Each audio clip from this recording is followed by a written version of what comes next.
Bye 2020. Hello 2021.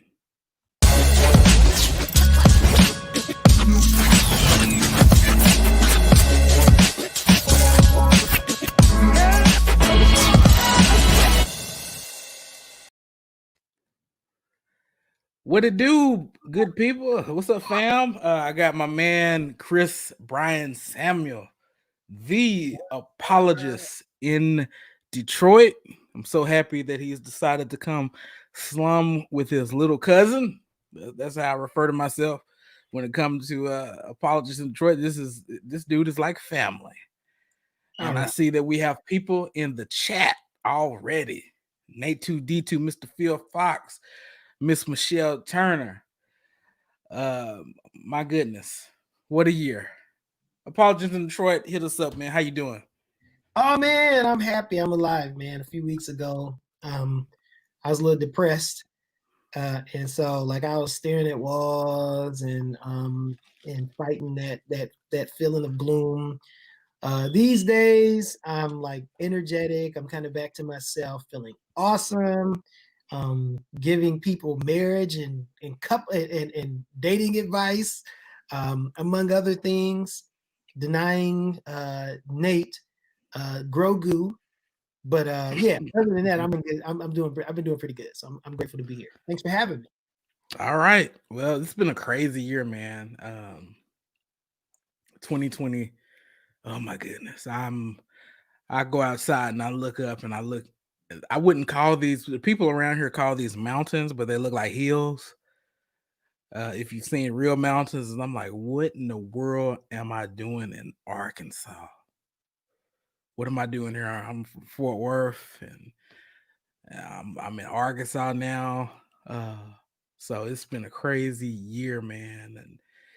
And look, we're gonna talk about it tonight. But look, we got more people in the chat. Y'all be sure to subscribe and hit that like button.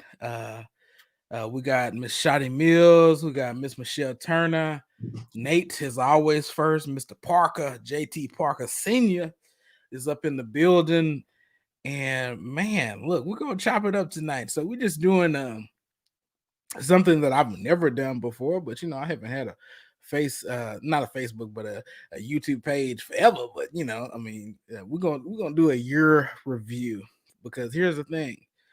If you woke up this morning with breath in your body, as the old Baptist preacher used to say, you got something to be thankful for. Mm-hmm. Especially in 2020. If you got the use of your limbs, you got something to be thankful for. All right, you maybe start hooping. Let's start hooping. I just say it's time for me to make my impression felt. So sit back, relax, and strap on your seatbelts. Yes, get on the ride like this before. Look, you better tell somebody. 2020 is going bye-bye. Hello, 2021. So if we look at this year starting in January, man, so all right off the back, we got the impeachment, right? We got the impeachment of our commander in chief. I got other words that I usually use for that phrase, but I mean, we got the commander in chief being impeached. And a lot of people said that that the energies of the Democrats or the people who oppose the president could have been better used combating other things such as this virus. But I mean, what's your thoughts on the impeachment looking back at 2020? So I'm a conspiracy theorist with American politics. I'm convinced that the two parties are in cahoots with one another. Mm-hmm. Two heads of the same monster. Right. And they are simply doing their diligence to get half of us to believe that half of them cares about the other half of us. So the Democrats' job is to make sure that half of the people believe that they genuinely care and are working towards justice and righteousness on their behalf, and the Republicans are doing that with the other half. But the reality is, They care very little about the us, and they really care about themselves. And they use the power that they have as legislators to benefit themselves. Whether that be through them becoming part owners, investors in company, whether that be them starting up enterprises that they themselves can legislate, so that those enterprises can become profitable businesses. And who knows to what extent. I'm just speaking, generally speaking. I mean, there's been plenty of corruption that's been revealed that shows that things like this actually does happen. To me, I'm just speaking from particularly a human perspective. That just seems to be the case. The way that they legislate and the things that they do just seems to scream that they genuinely don't care about the American people, and they're genuinely doing things that benefit themselves. So yeah, that's my take on this whole impeachment business. It was to distract us. It was the arena, it was the lions, and it was some people, killing each other to distract us from the reality. And that's why he's still in office, and we barely talk about the impeachment anymore. He's out of office in a few months anyway, but you know what I mean. Lord Jesus. Yeah. Yeah, the impeachment. Most definitely the dude was trying to dig up some dirt on Biden. Look, he was scared of Biden. Let's just be perfectly honest about it. Yeah, one white dude scared of another white dude that he was scared of. Um, did he do some wrongdoing? Yeah. Do both parties do wrongdoing? Absolutely, absolutely. Um, but the bottom line is, I have never ever talked more about politics in my whole life than this year. The only time I can remember talking about politics this much was probably my 11th grade year in high school.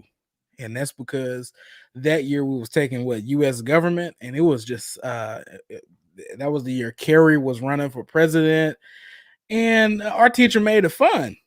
I mean, like I said, I like to talk politics and things like that. I mean, this year has been awesome. We, started kind of looking into economics and things like that. Started reading a little bit more books because I don't want to comment on anything without being properly informed. I think in our Christian community, you got everybody regurgitating information that they've heard their favorite theologian, who is not a political commentator nor an economist, speak on. But I guess it's cool to start regurgitating information without having read any books to speak of. Everybody want to talk about critical race theory, but look at how thick that book is. And I know that you have not read a lick of CRT, but every so-called Christian with a YouTube page happens to be a doggone expert on it. So I mean, 2020 has been funny. You said every Chris with the YouTube page? Christian. Sorry about that. Clearly, I misheard you. That was a little insight. All right. but everybody's an expert on critical race theory and liberation theology this year. So but both of those will require reading. I just think 2020 for me has been the year of reading and becoming a little bit more socially aware. But if you start talking about being woke or being aware, that's blasphemy. So the impeachment for me was really just about trying to adhere to the checks and the balances that are set up within our government. But to be perfectly honest with it, one party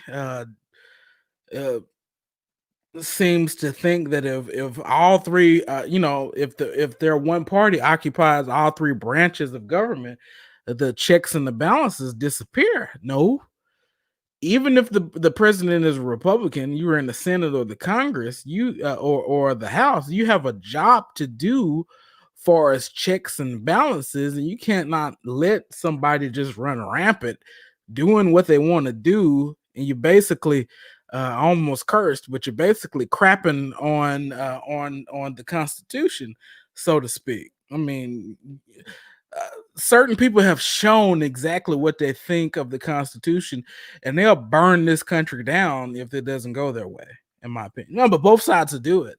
But the so-called party, in my opinion, that has always postured itself as being patriots, will burn this country down, in a moment's notice, so to speak.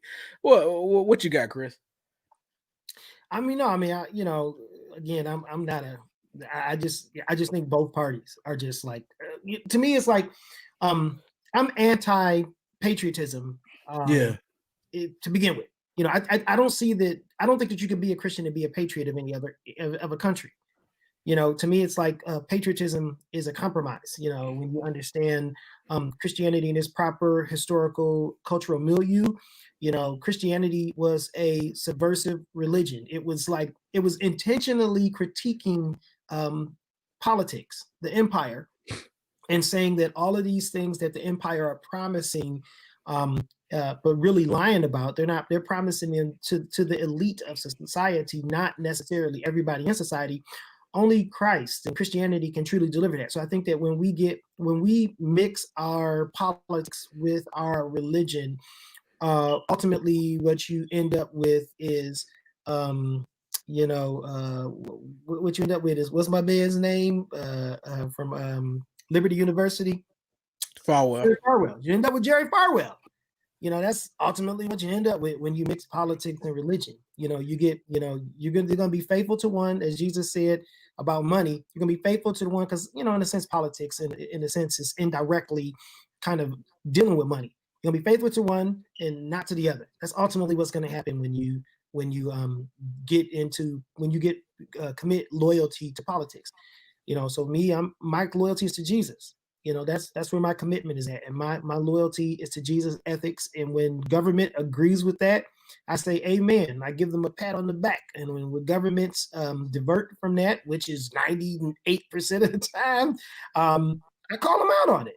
And I say that, these people were never worthy of our commitment, our allegiance, our loyalty. So yeah, I'm anti, and I pick on both of them. To me, the history of America is the alternation of power between these two political parties for the vast majority of history. This is their utopia. They cannot promise me something other than what I'm actually living in, because I'm living in the byproduct of their leadership. So yeah, I'm anti-Democrats, anti-Republican. I don't give either one of them praise other than on the particular issue. And with the impeachment, to me, generally, I think that it was the Republicans' posture. It was the Democrats' posturing. They never had any genuine intent to impeach the guy. They just wanted to look good to their constituency. So they did something to make their constituency feel good. But ultimately, what they did never really truly meant anything. And that's why we've moved on. And now, it's the end of the year, and we're talking about, is this dude gonna give up the White House? Is he gonna do what is right? Since we're talking about him, I mean, what do you think about him trying to posture himself, talking about $2,000 checks?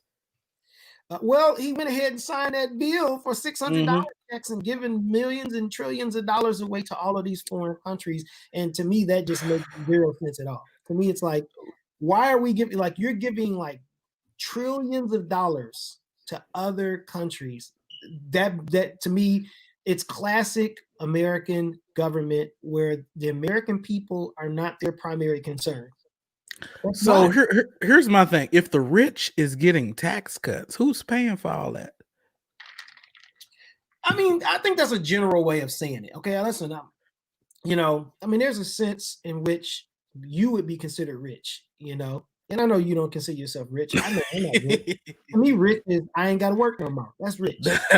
Rich is I can blow money and I'm good. I'm hood rich, but Right. To me that, so, and then, as far as taxation go, I done paid some taxes. I literally just paid a bunch of taxes because this whole year I've worked. I didn't work. and I collected unemployment, and I didn't have them take any taxes out of my unemployment, so I made a prepayment of my taxes. Um, and it's like for this year, and it's like it was way down from previous years because you don't get as much in unemployment as you make with work. I mean, but there's been years where we were quite blessed, and we paid a couple years where we were like really really really good. We paid six figure in taxes those years. Mm. That ain't that to me. I'm like, okay, you taking a lot of money, and it hurt because it was like it ain't like it was six figures out of a million. It wasn't nowhere near a million. It wasn't nowhere near half a million. So to me, you taking six figures, you take it, Yeah, I'm gonna have to come visit my brother up north, man. Six oh, figures in taxes. your brother unemployed. Yeah, your brother your brother will be unemployed, and that's not our whole story. We got a whole story. That's only an implication of a piece of the story. But long story short is, I've paid some significant. My family has paid some significant taxes over our lifetime, and so for me it's like, and I'm not rich, and I ain't never been rich. For that matter. We had a couple of good years, but a couple of good years ain't rich. Ain't like, hey, let's retire and sit back and we ain't got to work no more. I agree. Shotty, you make an excellent point. This fool was about to screw the Republicans that were running in Georgia. I'm talking about Trump. Trump was about to shoot all of their toes off by the stunt that he pulled by refusing to sign that bill. Kelly Loeffler, oh my god, we could talk about her. That is a robotic woman if I've ever seen one. Did you watch that debate? I stay as far away from politics as I can. I haven't It seen. was funny, bro. It was really funny. I ain't seen none of them. I hear they all funny. I hear they all funny, but me, I'm like not interested. Well, Ossoff just was slapping the hell out of Purdue. I've never seen anybody get talked so bad to other. It was like you remember that scene on the Nutty Professor when Reggie was just cracking on everybody, just tearing them up. Well, Ossoff was like, "Should I get him?" He was just basically calling that dude a crook to his face. And as a result, Purdue refused to debate him in the second one because Ossoff was going to miss her and get this dude indicted if you don't watch out. But both Ossoff and Loeffler, look, Trump pulling that stunt, he was about to get the brakes beat off of him because it's not looking pretty in Georgia. Stacey Abrams has she's like the candy man down there. She's like the candy man down there. She registering everybody to vote. She getting people up off of their behinds to go vote, and it's not looking good. Let's just be perfectly honest. Back in Fort Worth, I'd be looking, sometimes I look at the TCU fan boards, or sometimes they'll start talking politics. They'd be like, have you ever noticed that a lot of people from California are moving to Texas? These folks are not happy that these liberals, quote unquote liberals, are coming to their neck of the woods. Their little utopia. Yeah, their little conservative utopia, a Republican utopia. They're not happy about that. And Tarrant County was almost flipped to be blue. It was just by a few votes that they didn't make it. But, of course, Dallas County and down there in Houston, I forgot the name of Harris County down there in Houston, those are blue. That Texas came this close. But, some of these people are not happy because to them, it's an attack on their whole way of life. And of course, we heard all that with the Civil War. Certain folks within the Confederacy, it's the same rhetoric. Our Southern way of life is under attack. Blah blah blah blah blah. Freedom. Blah blah blah. What do you mean by your Southern? What exactly do you mean by what that? do you mean by that? So you can own a. Never. I ain't gonna say the word. But But I mean, You once about to start, again, you about to start talking like KRS-One, huh?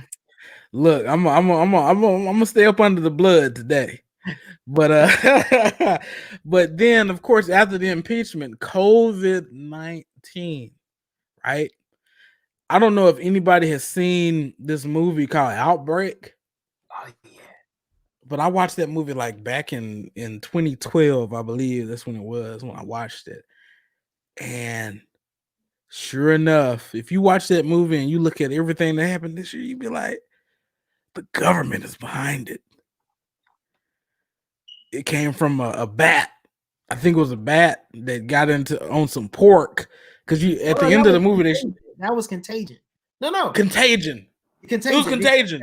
Yeah, the It was other one was Contagion. the other one was a monkey. Yeah, It was Contagion. Okay. right. The That was bat got that yeah. was crazy. And I saw that some people started commenting like, have y'all ever seen this movie called Contagion? Blah, blah, blah. The government is behind this. Look, for all intents and purposes, I don't know. This seems really crazy to me. All I know is I try to wash my hands, wear my mask. That's about it. Uh, but this whole COVID thing broke out, and of course, recently it surfaced that Trump kind of knew about it. I don't know how he knows about anything because I heard that he refuses to read any of his reports that come across his desk. What person refuses to read? but but I'm like, wow, what you got, Chris? What I'm gonna read for? I got you to read. Come over here and read this to me. Man, Trump not reading his reports, and then it comes out that he knew and downplayed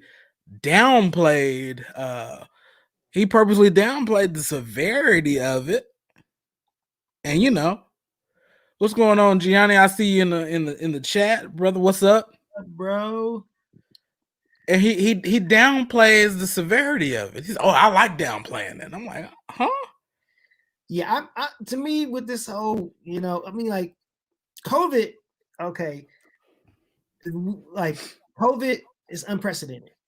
Mm-hmm. So, I'm not overly critical of the initial response to COVID because I recognize that it's unprecedented and you really don't know what to expect. To me, we know more what to expect now because we've got a year of our own data from here in America that we can kind of assess the liability that COVID is. So to me now it's like, okay, now we can kind of start drawing some conclusions and stuff because we're not relying on data from countries that we don't know if they're giving us accurate data.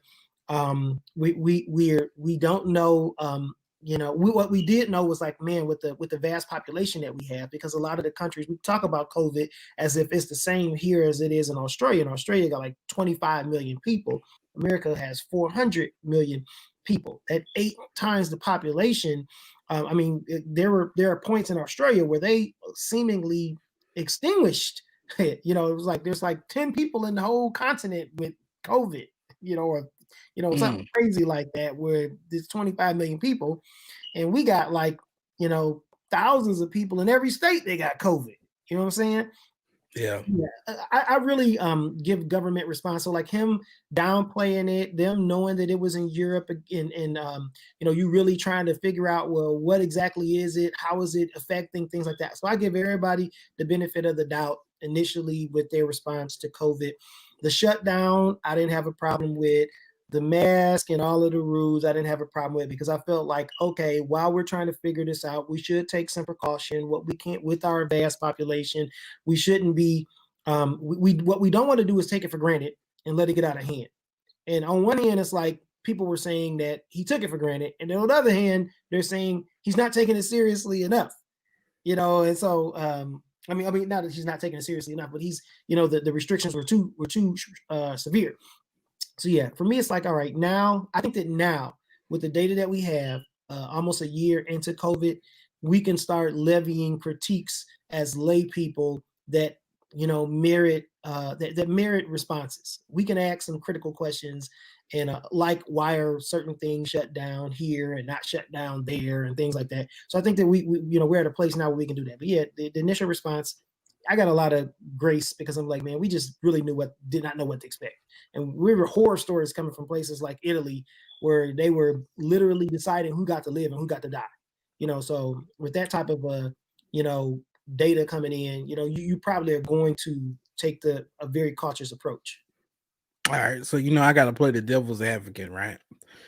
So I hear that before President Obama left office, he had set up a pandemic response team.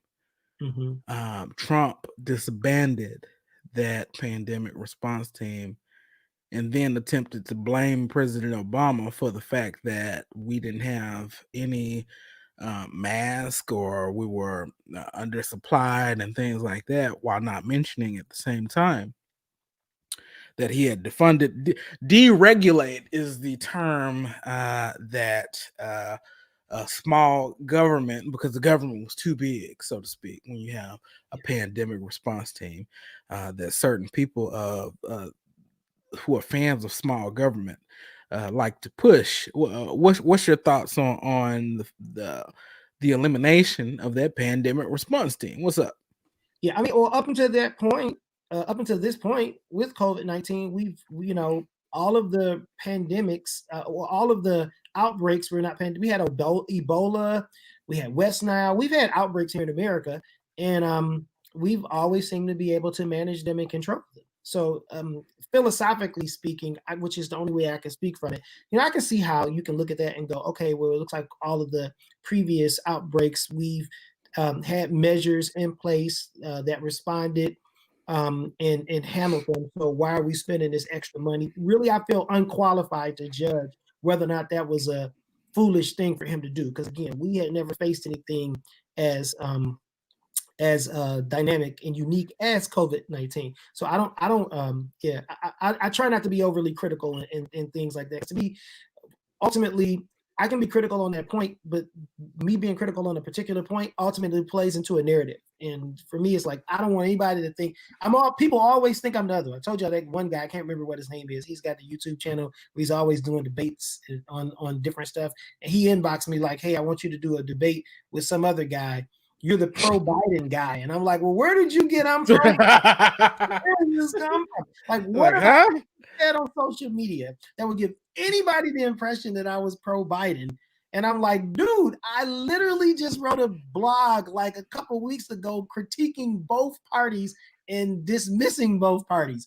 Where would you come up with that from? But apparently he'd heard me critique the Republicans enough for him to just naturally assume, well, if you're critiquing the Republicans, you must be a Democrat. So yeah, I'm just like, America is crazy, man. I got something to say about Biden because I heard a recording and he was kind of talking down to the black folk a little bit. That one, I watched that. My buddy sent me that. Okay. I watched it, and within context, I understood what he was saying. Okay. He is just not the best speaker. And so I was about to pull a Jesse Jackson, so you cut that hook on that one. You remember what Jesse Jackson said about President Obama? I was about to pull one of them. Yeah, it was hot. The context was like, the context was we need to bring equality and fix the problems of the past, because eventually it's coming down the pipe. We're going to be the minority ourselves, and what would you think if they treated us like that? It was kind of like a comment like that. Yeah. That one little soundbite was hot though. Like, it was hot, bro. It was hot. I heard it everywhere. He about to catch COVID. All right. So Shani says the pandemic response team was established because of swine flu pandemic and Ebola epidemic as well. All right. Here's my thoughts on it. My thoughts is this. Look, if you want to roll it back, but don't blame President Obama when he had set something up. Okay, shut your mouth and deal with it. But by the very fact that you blamed him for there not being supplies, you invite us to look at what you did and critique it. That's my my thought process. And President Trump blames President Barack Obama for everything. You blame him if the wind is blowing the wrong way. So, I mean, he's crazy like that. Well, I mean, what else do we expect from this man? He's obsessed with Barack Hussein Obama. He's obsessed with him, and Hillary Clinton as well. But I digress. But so along with the COVID-19, man, we witnessed man, look, we witnessed businesses being closed. I'm pretty sure. I mean, we see the unemployment rate go up, and as you say, as you hear people say, when white folk catch a cold, black people catch the flu. So along with the unemployment rate, we see the black unemployment rate go to hell as well. And then we see how this affected certain churches and things like that. And along with that, we see people trying to politicize this. So we see good old Johnny Mack, John MacArthur. Oh, I've heard so much stuff about that. I think I read somewhere where one of his parishioners or somebody who worked for the ministry was ordered to be quiet about who was getting infected up in there. I don't know if you read that too or seen that too, Chris Bryan Samuel, but I believe I read it where they ordered the dude to not say anything about the infection rate just from John MacArthur's church alone. I'm gonna have to find that because I'm pretty sure I'm gonna need to produce a source on that. But yeah, John MacArthur had, I mean, maybe in either last year or the year before, we had already saw the statement on social justice, but even this right here became a so-called issue of liberty for some of the churches to sit in church without social distancing, without mask, and just to have church. And we saw John MacArthur become very, very entrenched in his position. He even went on to went and stated to the point that you're not a true Christian if you don't vote for Trump. So, what you got, Chris? Yeah, these crazy social justice warriors, man. They always out here fighting for social justice. Always, they woke. Seriously. The irony that he would create a statement on social justice just a year prior, only to become a social justice warrior himself. By definition, socialist society, injustice is, what is right, in its simplest terms. And he thinks what's right is for his church to be open, and for it not to be forced to be closed is for them to be oppressed. So what does he do? He stands up and fights against oppression. I say, well, you were just talking about the unemployment rate. I mean, with the unemployment rate, black unemployment rate since civil rights, before civil rights, and it's always been higher. Sometimes it's been 3 times as high as the white unemployment rate. Right now, it's like 2 to 1. Right now, as Deontay Wilder would say, to this day,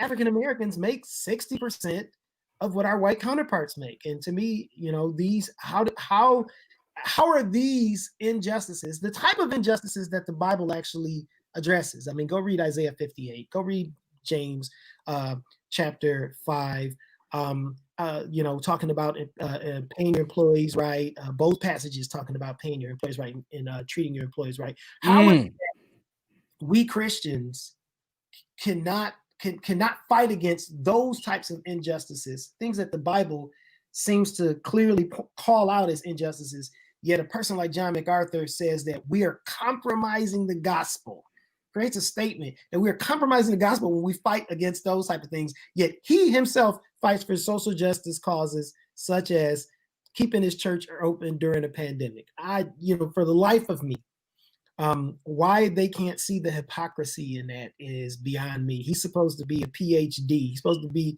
a brilliant man. He's supposed to be a student of Scripture. Well, if you're a student of Scripture, I mean, it should come to you as no surprise that the theme of righteousness and justice is replete. That the Scriptures that this rich. I mean, like you're talking about, over 100 times these terms are cited individually, and they're cited together in a hiatus over 80 times in Scripture. And you're telling me with those types of numbers that you don't see the significance of those things, or that you think that those things are best captured in our modern context through fighting to go to church and not wear a mask.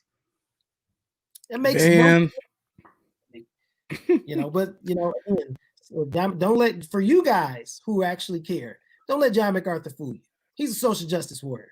Every bit of justice warrior as the people who are actually fighting for justice issues. Anyway, off my. I mean, look, they tell us all the time that systemic racism doesn't exist. And you talk to some of them, they say, "Oh yeah, it does exist. Abortion, and we shouldn't. We should fight against abortion." Well, what happened to just preach the gospel? Went out the window. It goes out the window. So, I mean, look, you cannot have your cake and eat it too. You can, as they say, you cannot have your cake and eat it too. Kevlar, what's happening, brother? I see you. Or as J. Cole put it, fool me one time, shame on you. Fool me twice, can't put the blame on you. Fool me 3 times, forget the peace sign. That's load them facts and let it rain on you. I had to change them last word.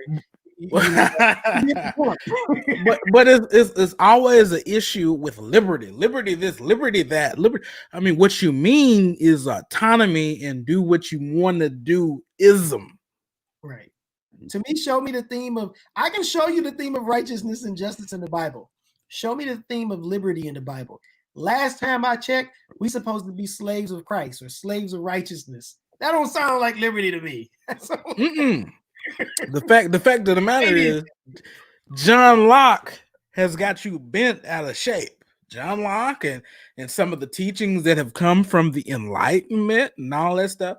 But see, if you don't, some people think that you just read the Bible and you're done and all that. No, you're reading the Bible within a cultural context. Whether you believe it or not, you are. I was watching a presentation that Adam Coleman gave, and somebody asked I don't want to say the dumbest question, but it was a crazy question. And in this question, they associated individualism or autonomy with the Bible and collectivism with the world and the left. But the truth of the matter is the Bible has collectivist notions in it.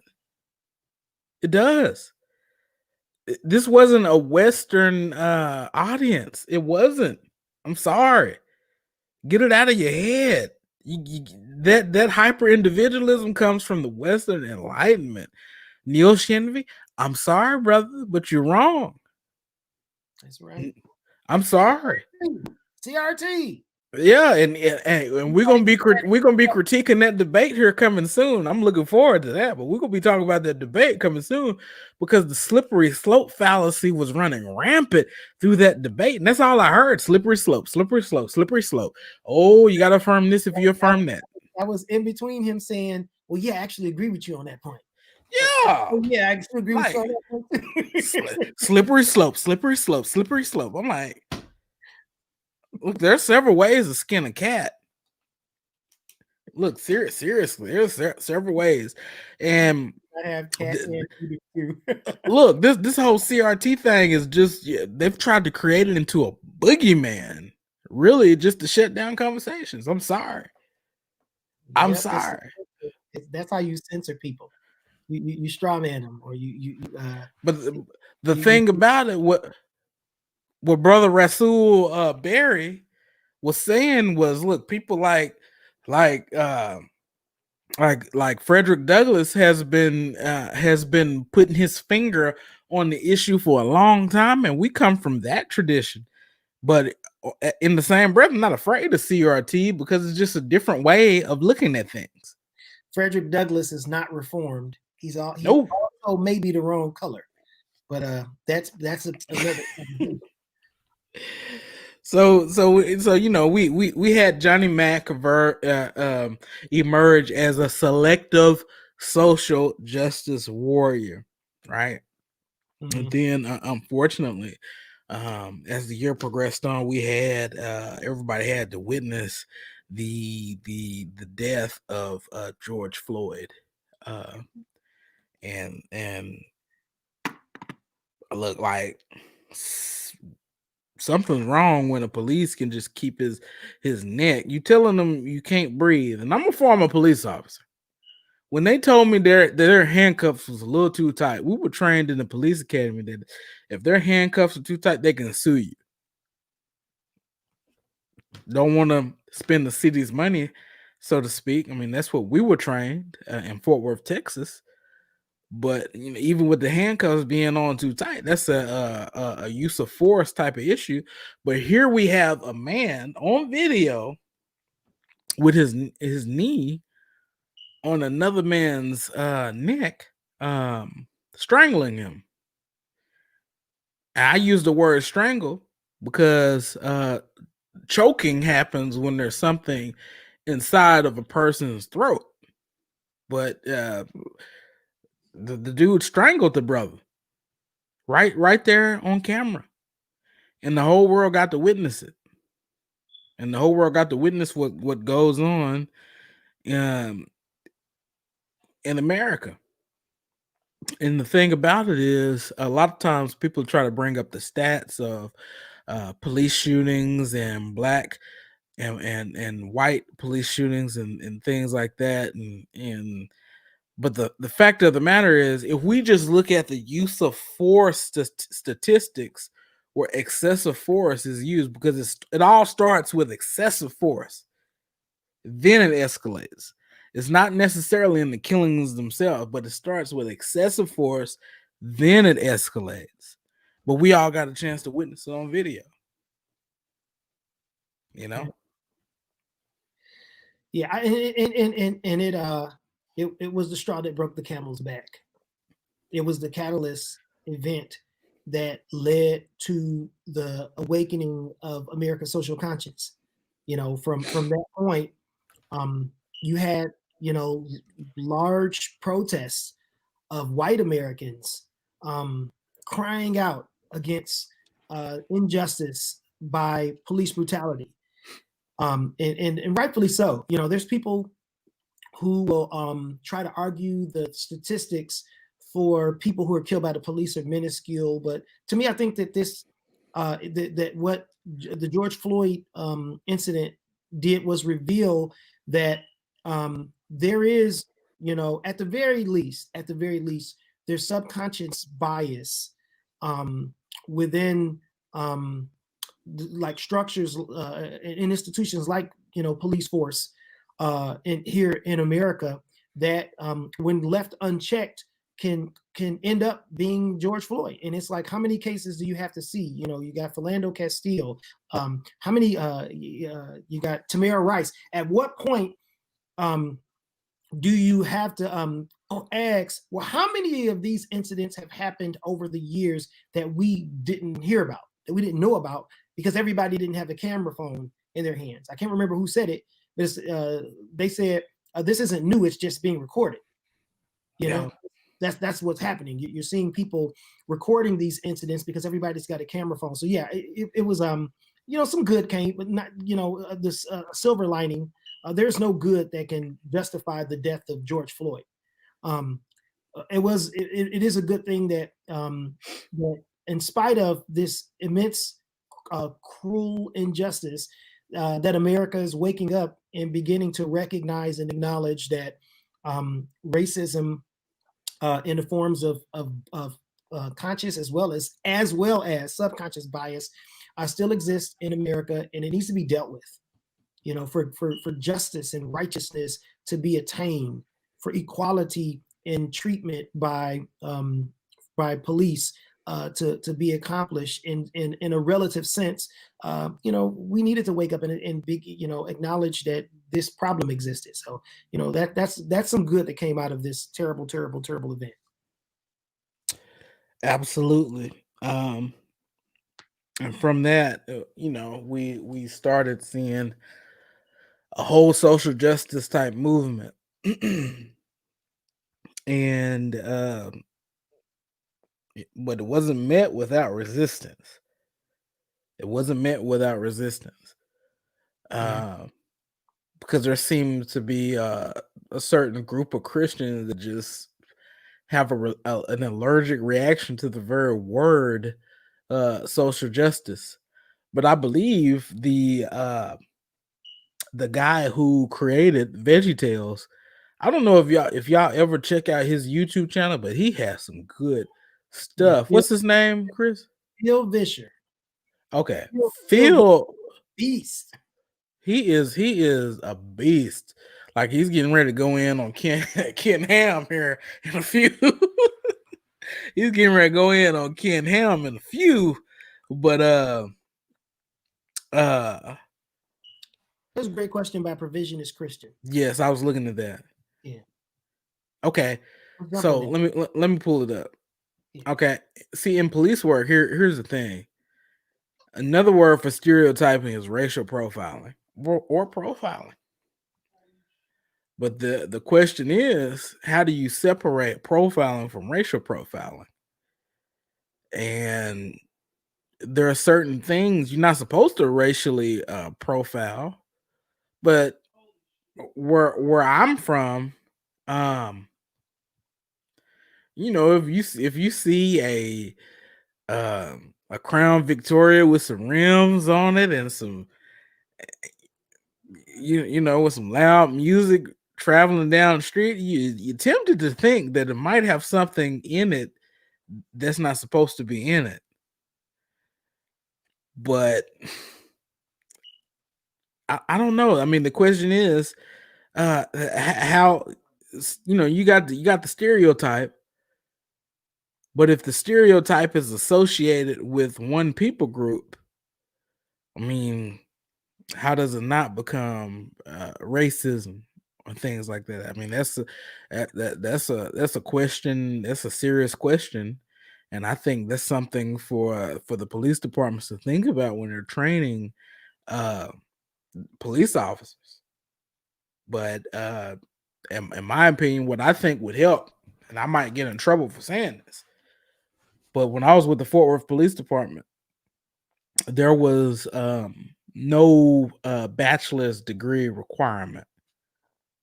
Okay, the only two, and some people might get mad at me for saying this, but I'm gonna say it anyway. The only two departments that I think required a degree was Arlington and Plano. But I think that just going to college is a good experience to help socialize certain people. Because if truth be told, I was in the police academy with guys who just came off the farm, might have been homeschooled and things like that. Never been around a black person their whole life. So where are they learning about black people at? You know what I'm saying?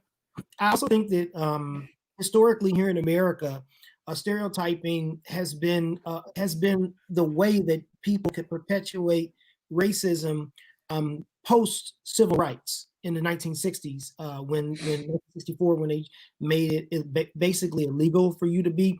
What people did is start stereotyping. They start talking about who's lazy, who's hyperly sexual, things that they were already saying before that. And you've got presidents, on recorded. You got Ronald Reagan calling the United Nations representatives from one of the African nations monkeys.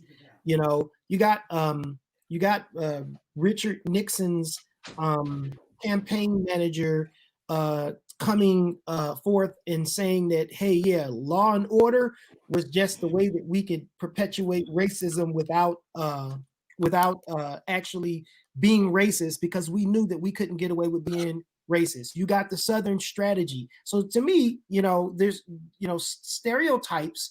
It was just a modern way, and now it's almost impossible to separate, because of the fact that that became the normative way that people perpetuated racism, was through stereotypes. Now you can't even tell, is a person simply just speaking stereotypically, or is a person actually intending to be racist?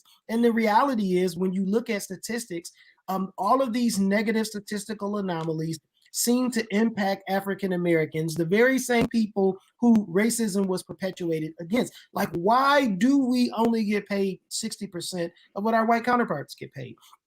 Why are we twice as likely to be unemployed? Why is our marriage rate so high, our marriage rate so low compared to our white counterparts? Well, guess what we went through? We went through racism. We went through a great migration. During the Great Migration, there were guys who had families in the South. Like, let's just say, this is true. During the turn of the century, you got orange groves down in Florida, and they're paying, I'm freezing up. They're paying black people 25 cents on the dollar of what they're paying white people for picking oranges. This is a $40 million industry at the turn of the century, right? And so what happens? World War I happens, right? And so a lot of men go off, and they use this as an opportunity to make record profits by underpaying these black people that they're in the South, this 25 cents to the dollar. So black people, because a lot of the men are gone, they're off at war during World War I. Some of the people, they decide to organize and kind of unionize, quasi de facto unionize, basically saying, we ain't coming to pick no oranges unless you pay us a fair wage. You give us the dollar. And so they will get paid maybe 60, 70 cents. Now, this 60, 70 cents is double or triple this 25 cents to the dollar that they were getting paid before, as they were getting ripped off. But then these orange grove pickers would terrorize them, and they would try to find out, well, who's the leader, because they're just going to kill them, and they're going to get away with it. And nobody's going to do or say anything about it, because guess what? No one cares. Justice is not important to them. Black people are being uppity, just simply asking for fair and equal treatment during this period. So what happened? I'm talking about marriage, right? So what happens? So the guy who starts this, what does he do? He flees to the north. He leaves his wife and kids, goes to the north, starts a new family. Guess what? The divorce rate or the single motherhood rate in African-American community shoots up. And this happened. This was a pretty common type of a thing that happened during the Great Migration. Men going up north, because up north, the industrial north was beginning. They're building, they're smelting metal and building, manufacturing things. And even they're still underpaying black people. They were getting paid about 60% of what their white counterparts were getting paid in the north, as opposed to 25 cents to what their counterparts were being paid in the south. So they're still being underpaid. They're still being disenfranchised, but they're having more of an opportunity up in the north. But they got to go up north and get set up. And oftentimes guys just abandon their families. They get up north, start getting set up. They lonely. They meet some other woman, start a new life. And now the marriage rate is all screwed up. Then you get to the 60s with law and order, in the 80s with the war on drugs, where a lot of African American men in particular, there were times where if you were like there was like a, I think it was like a 40% chance of you, if you were African American man, you going to prison. So every 4 out of 10 men were in prison during this era of the war on drugs. So yeah, you don't think about how all these things impact the marriage rate. But what they'll do now is to just criticize the African American community. Your problem is you don't value marriage. And it's like, no, it's not that we don't value marriage. You denied us the opportunity to have marriage by constantly impacting our community with these unnecessary, unfair, unjust actions against us. So yeah, none of this stuff happens in a vacuum. America has a long history, and to There me, you go. we can look at statistical anomalies today that affect African American people and divorce that from our history in this country, one. And then B, I don't see how you can simply assumed first, a priori, assume that what's happening is not the same thing that was happening back then, because all they did after the changing of the law was switch their methods. They went from being very overt about how they felt about Black people to being covert, and their own people told us that. So yeah, to me, it's not simple. It's difficult. It's clear what happened. It's recorded. We got receipts, as they say. But what we have to do is get to the point to acknowledging the injustice. Again, this country's never even this country's never even apologized for slavery. There's no official apology from the federal government for owning for almost 100 years after they unionized. What is it, 86 years? There's no official apology for even owning us. There's no official apology for being racist. Did you see what PragerU did a few days ago? Say what? Did you see what PragerU did with and Robert E. Lee? Oh my goodness. PragerU makes a video about Robert E. Lee killing John Brown, a guy who did a slave revolt. And they're praising Robert E. Lee for standing up against John Brown's slave revolt and killing the man. And they're trying to justify it. And this is what PragerU, oh my goodness, don't get me started. Woo! But you said something, and I'm going to give credit where credit is due. You said something that these types of things don't happen in a vacuum. And Dr. Jonathan Pridgett would call the thought that it does happen in a vacuum cultural Pelagianism. And that's what we have here, where people think that these certain types of actions take place within a social vacuum, that things and hyper individualism is the culprit, but they take place in a vacuum, that socioeconomic factors don't have an effect on it. I'm sorry, that's absurd.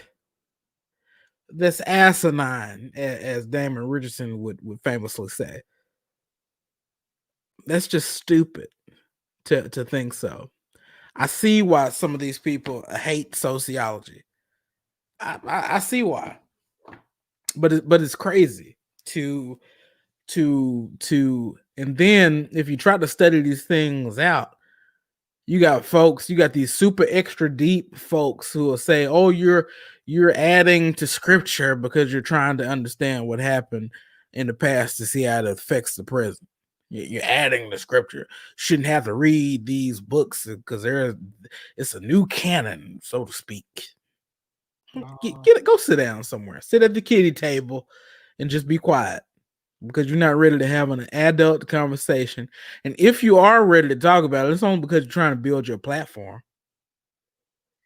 Provisionist Christian, I'm passionate about this subject, as you can probably tell. I hope I don't scare you off. That's one. Nah, hey, Campbell are cool. Two, for what you were just talking about. Now, y'all know, some of y'all know, I had some debates, some discussions, and some debates with some of these folks, right? And I'm a friendly guy, man. And to me, I believe in I certainly believe in acknowledging the image of God in these people. I do not believe in dehumanizing them. I do not believe in degrading them and stripping them of their humanity by simply talking about them behind their backs. I tell them stuff to their face, and frankly, I try to have more conversation with them offline than online, because I don't want it to get to the point to where we're kind of we're just talking past each other, even though that's often what happens. That said, with all of that being said, when I'm on the mic, it's like a cookie; they all crumble. That's the facts. That's the facts right there. And I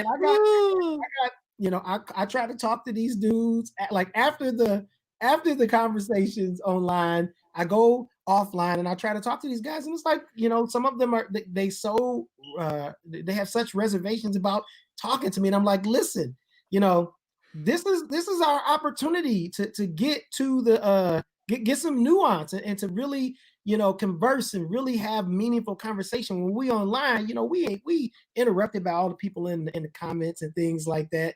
It's like, come on, let's have this conversation offline. And these guys are just refuse. They just refuse. They don't want to have it. And I sent them, like, I wrote a blog, when we had one conversation I had, and I like to write because I'm like, listen, you can take a soundbite of mine and you can twist that, you can try to turn that into whatever you want to turn that into.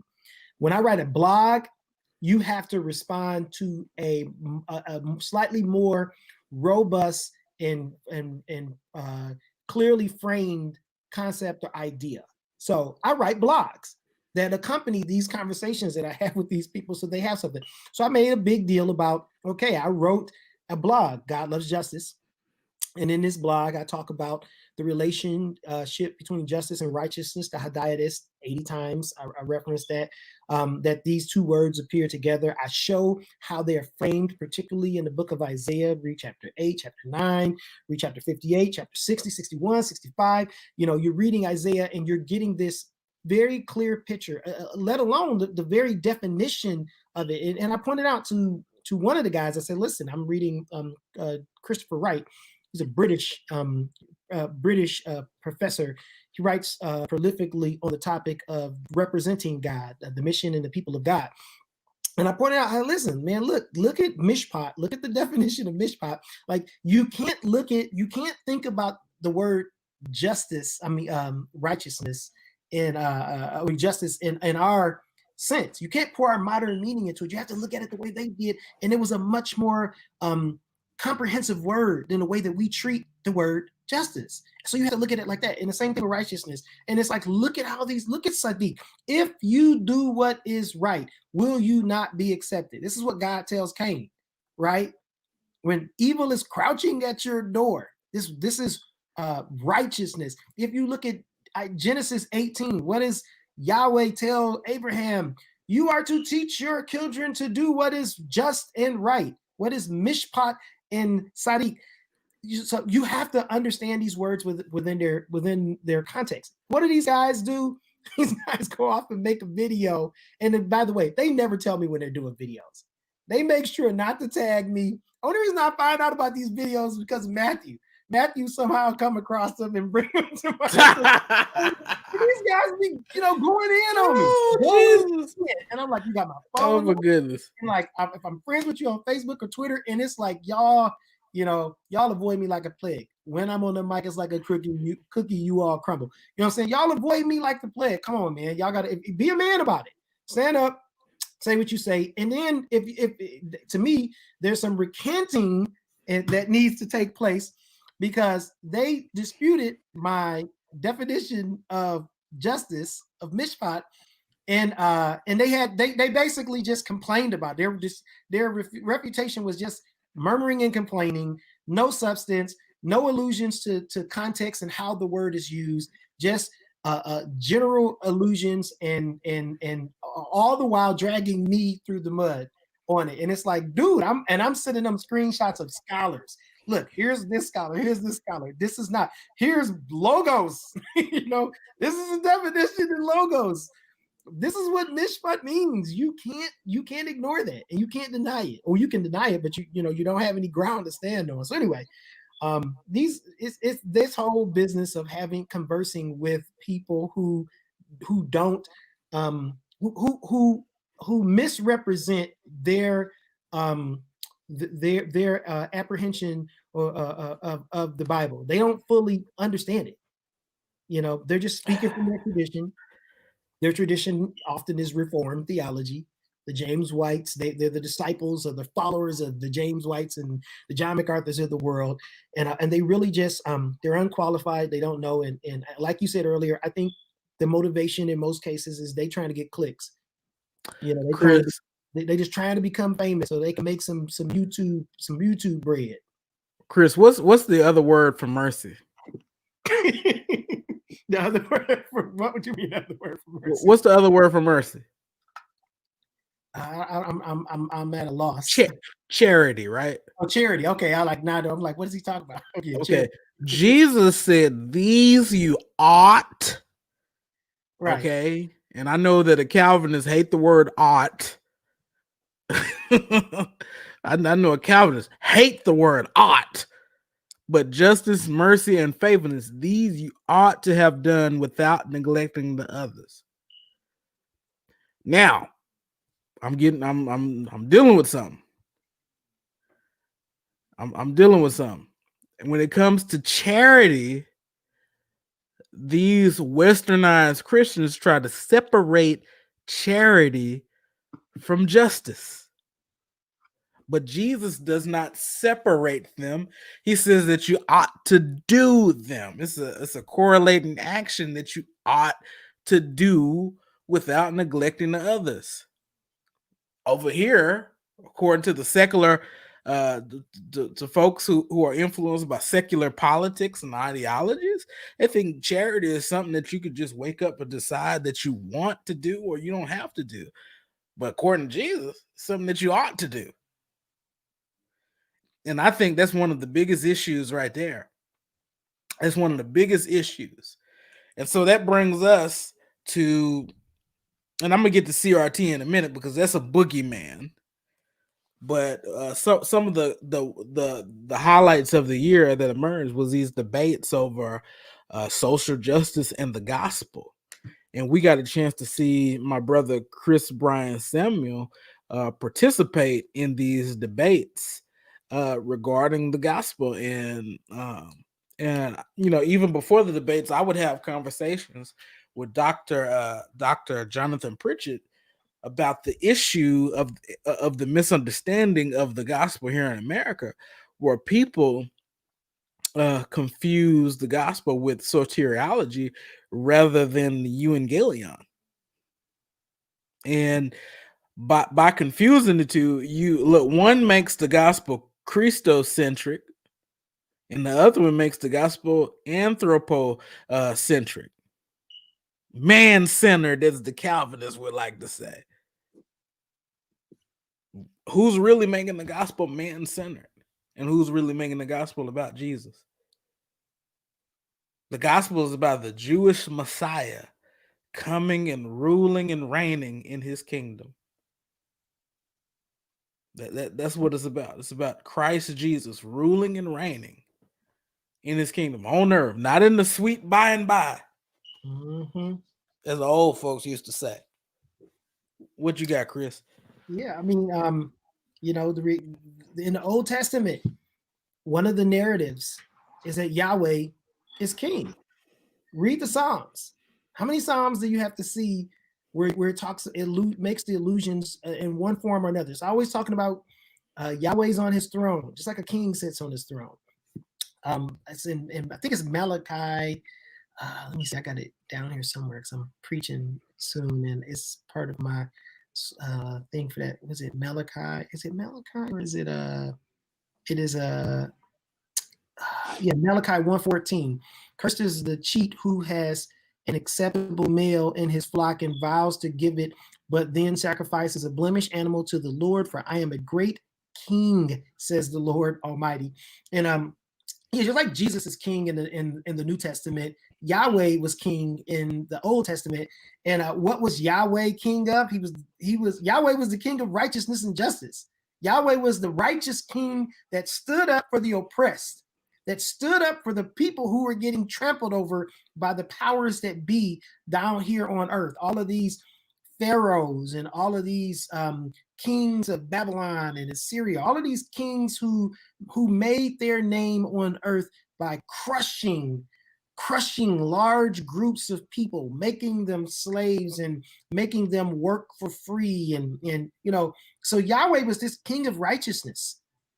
And then Yahweh in the New Testament, Yahweh's son, the heir apparent to the kingdom of righteousness, comes down here and crushes evil and the powers that be. And then 1 Corinthians 15, it talks about in the end, in the eschaton, he's going to turn everything back, all the power and authority back over to his Father. I mean, this is all kingly imagery in the Bible. And it's like we miss that. We don't come from monarchs. We don't pick up on this language. We don't realize this whole story of the Bible is almost, in a sense, a political story. It's a story about a political leader, Yahweh, who is virtuous, who is righteous, who is good, and cares about people who live and exist in his kingdom. And he wants righteousness and goodness for these people. And his enemies, the rebellious evil spirits and the people who listen to them and lead the kingdoms down here on earth, want to continue to crush people, but Yahweh's righteousness wins. Yahweh, see, I'm about to play the devil's advocate, Chris, but doesn't the Bible say that we're just pilgrims passing through, and that the Lord's kingdom is not of this world, and that we should not entangle ourselves with the cares of this world? But those are all narratives. You know, to me, it's like the part of the issue is we take a comment that's meant to be taken within the context of which it was given, and we try to extrapolate that into a rule that tells us how we must behave in every situation and scenario, and that's just not the case. I mean, life, the Christian worldview is about resurrection. It's about, you know, Jesus said in, what was it, Mark 10, 28, 29, 30, he says, anyone who's left mother, father, sister, brother, house, home, all of this for the sake of the kingdom will receive 100 times that in this life and the life to come eternal, along with persecution. Whoa! You sound like a prosperity preacher. No,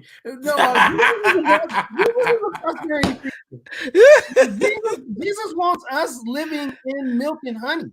It's just not promised. It's the difference between what his desire is and what his end goal is. That's the end goal. The end goal. I saw the new heavens coming down. Coming down. And what is it saying? There's no more pain, no more crying, no more war. There's 12 trees, and they're gonna yield fruit in their season. There's rivers, there's fresh water. You know, I was thinking the other day, I was reading in Josephus, and they were talking. I was reading about when Vespasian sent Titus to conquer Jerusalem. The first battle that they had, I can't remember how long it lasted, but they didn't win. Basically, they couldn't siege these walls. And just a bunch of people, everyday people with their regular little weapons and stuff, not even soldiers. It said it was like a few hundred of them, and they ran off. They killed about 6,000 of Titus's army, as Titus's army fled because they couldn't siege the wall. They couldn't get past the wall, and I guess their supplies and stuff were running low. And it talked about the significance of Judea, how, guess what? It's all this fresh water here, and the land is fertile. And like, you don't get that. Like, we don't think about how practical, like, war and the reason that people behave the way they behave in the ancient world, because life was hard. So if you got a nice fertile piece of land that can grow some crops, that's near some fresh water, that's near that's fortified, that can protect you in the case of a siege, that's premium, baby. Mm-hmm. Everybody wants that. They at the very least want to control it. They might have some of that where they're at and be happy to live there where they're already living, but they want to control that.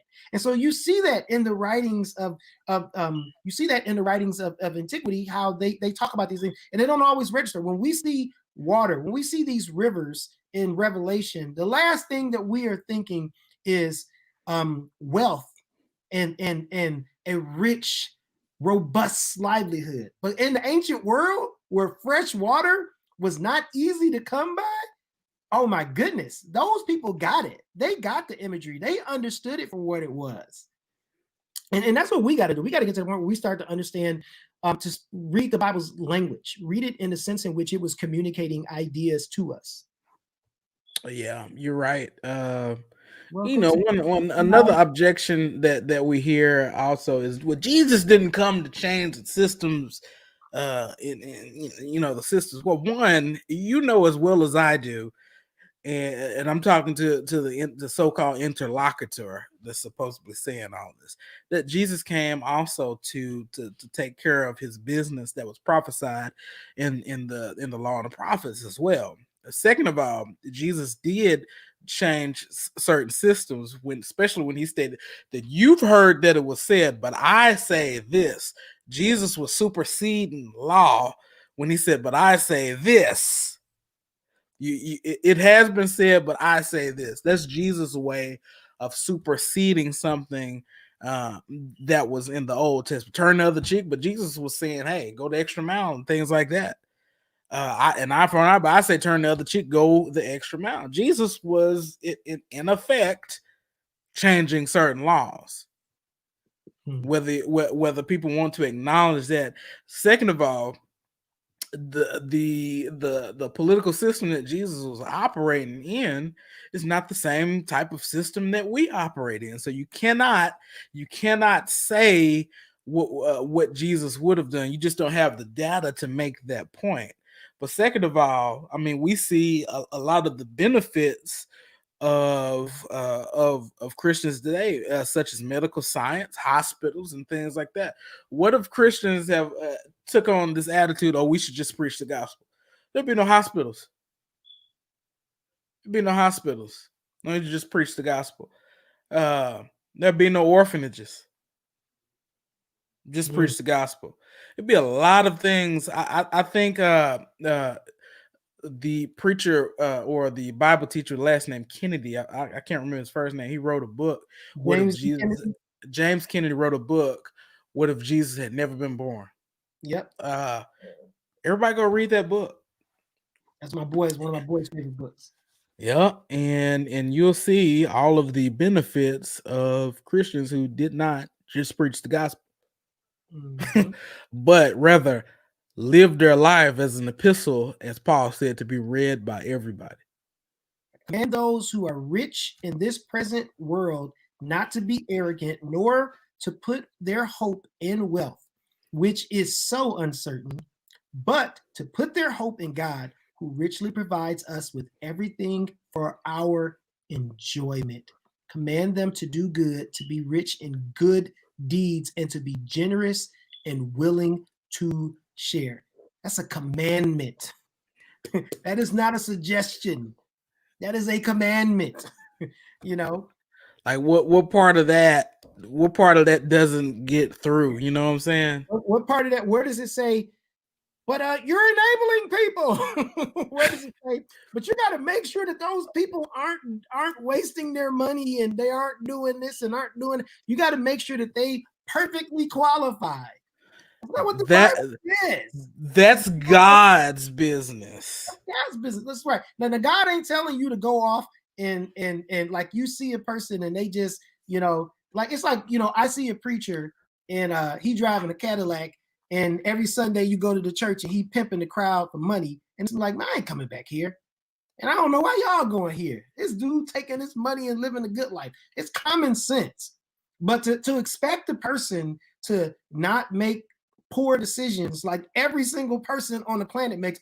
Rich people make poor decisions all the time. They just don't feel the effects of it because they're rich. But guess what? Wasting money is a sin. Mm-hmm. You're not any less of a sinner than that poor person who made a poor decision that contributed to his continued poverty. You're not any better off than that person. You're fortunate. You're blessed. And you're commanded, if you're a Christian, to be rich in this world. And you don't have to vet every single aspect of this person's life to make sure that they qualify for it.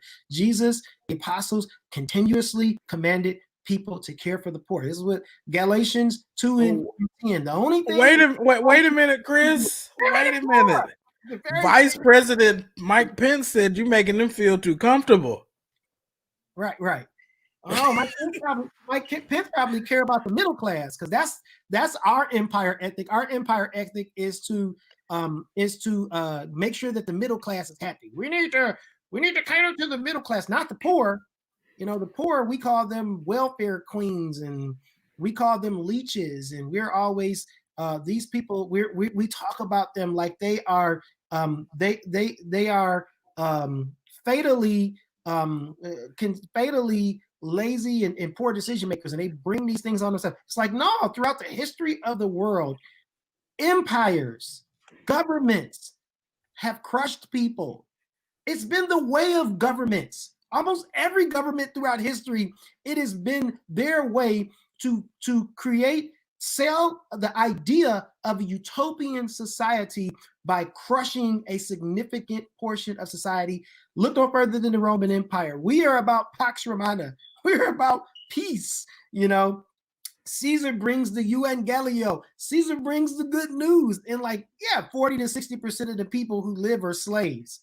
You know, another significant percentage of those people are freedmen. Yeah, they're not slaves. They're not forced to work for a living and to live at the whim of somewhere else, but they still don't have any status in life.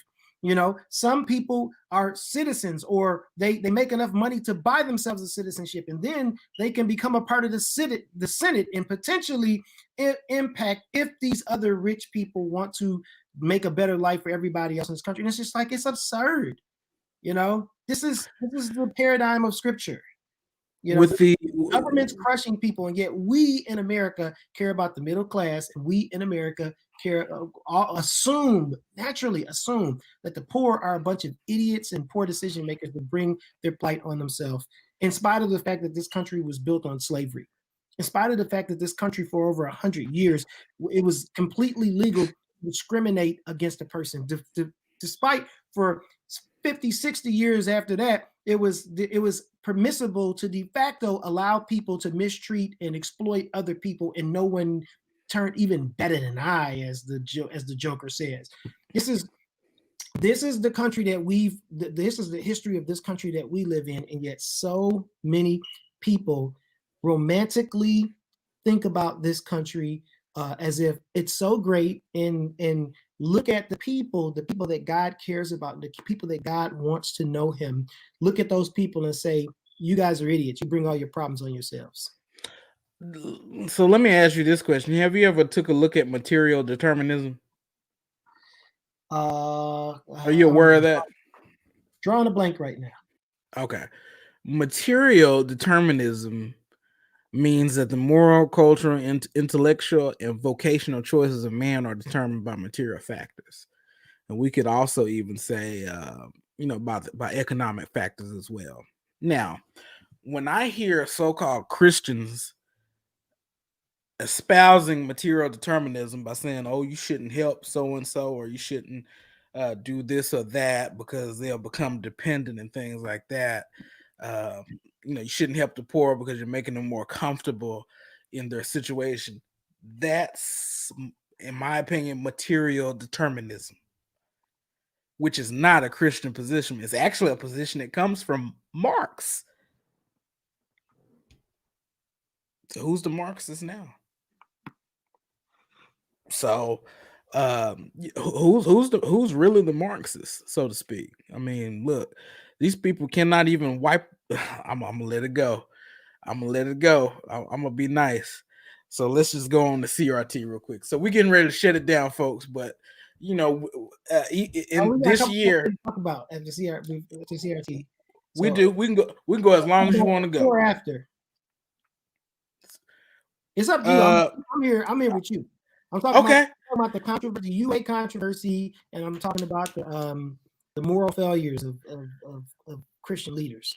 All right, as long as you're here, I'm here. So let's do this. All right, so I did get a chance to hear a wonderful debate by our brother, and we will be doing a review on this debate, but it was debate within the larger context of this emerging theory called critical race theory.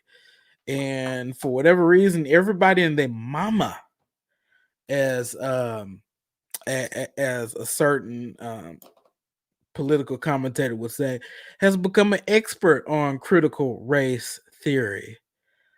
I don't know about you, but like I said, I talked to my professor, and there are so many thousands of pages worth of bibliography on critical race theory. I just don't see how a person could become an expert overnight. All I can see is people are regurgitating regurgitating what they hear their favorite I don't even want to say theologian. They're just regurgitating what they hear their favorite YouTube personality say about it. I'm gonna reduce them down to a YouTube personality. That's what I'm gonna do. Just a lot of regurgitation. I did get a chance to listen to Neil Shenvi, and he's supposed to be one of the go-to guys on it. But even he just really starts pushing this whole boogeyman fallacy regarding critical race theory, that it's not even useful as a tool. But I like how my brother Quentin said it the other day. I have about as much of a issue with critical race theory as I do with capitalism, and there's really no issue at all, because I'm not pretending that they just dropped out of the Bible.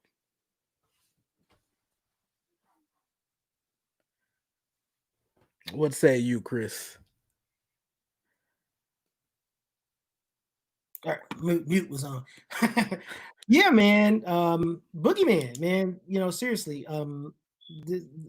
Like, I've taken this approach from the very beginning, which is, no one was talking about critical race theory.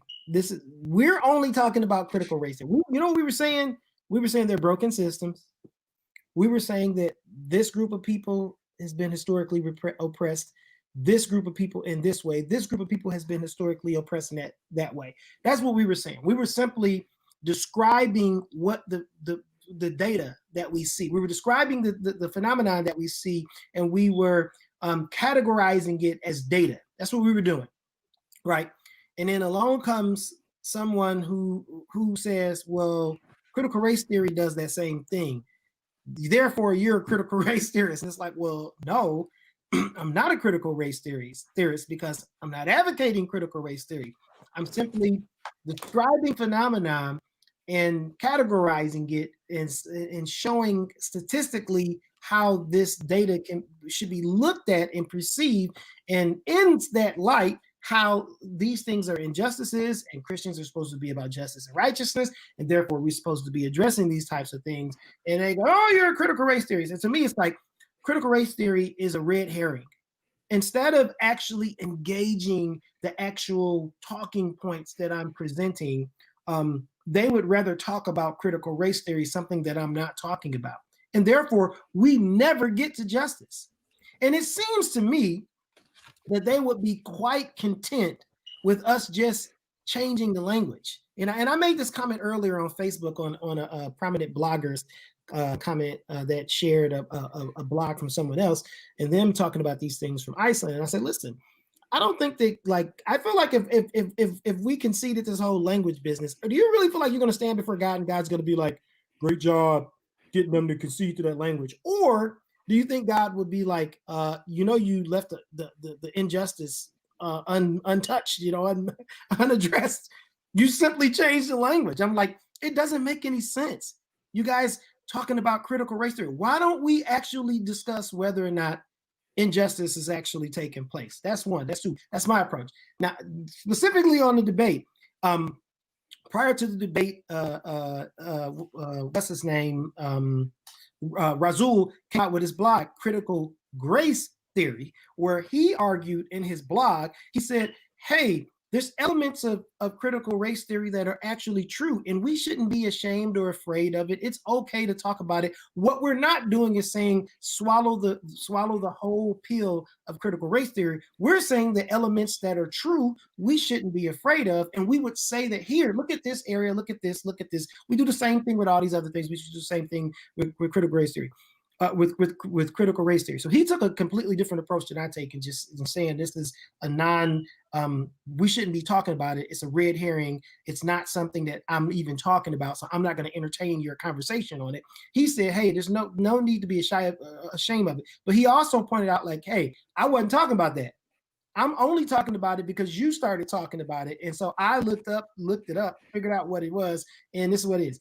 And to the surprise of probably every sane person watching the doggone discussion debate, it's like, here's Neil Shenvi agreeing with Rasul Berry time after time after time, point after point after point, but then going on to say, yeah, but the language and all of this is a slippery slope. And to me, it's like, what utter foolishness.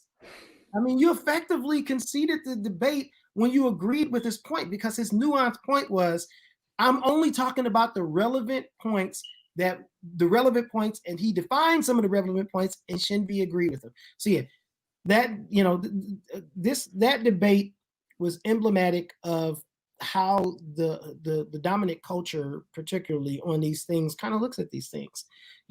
They're way consumed with abstract ideas.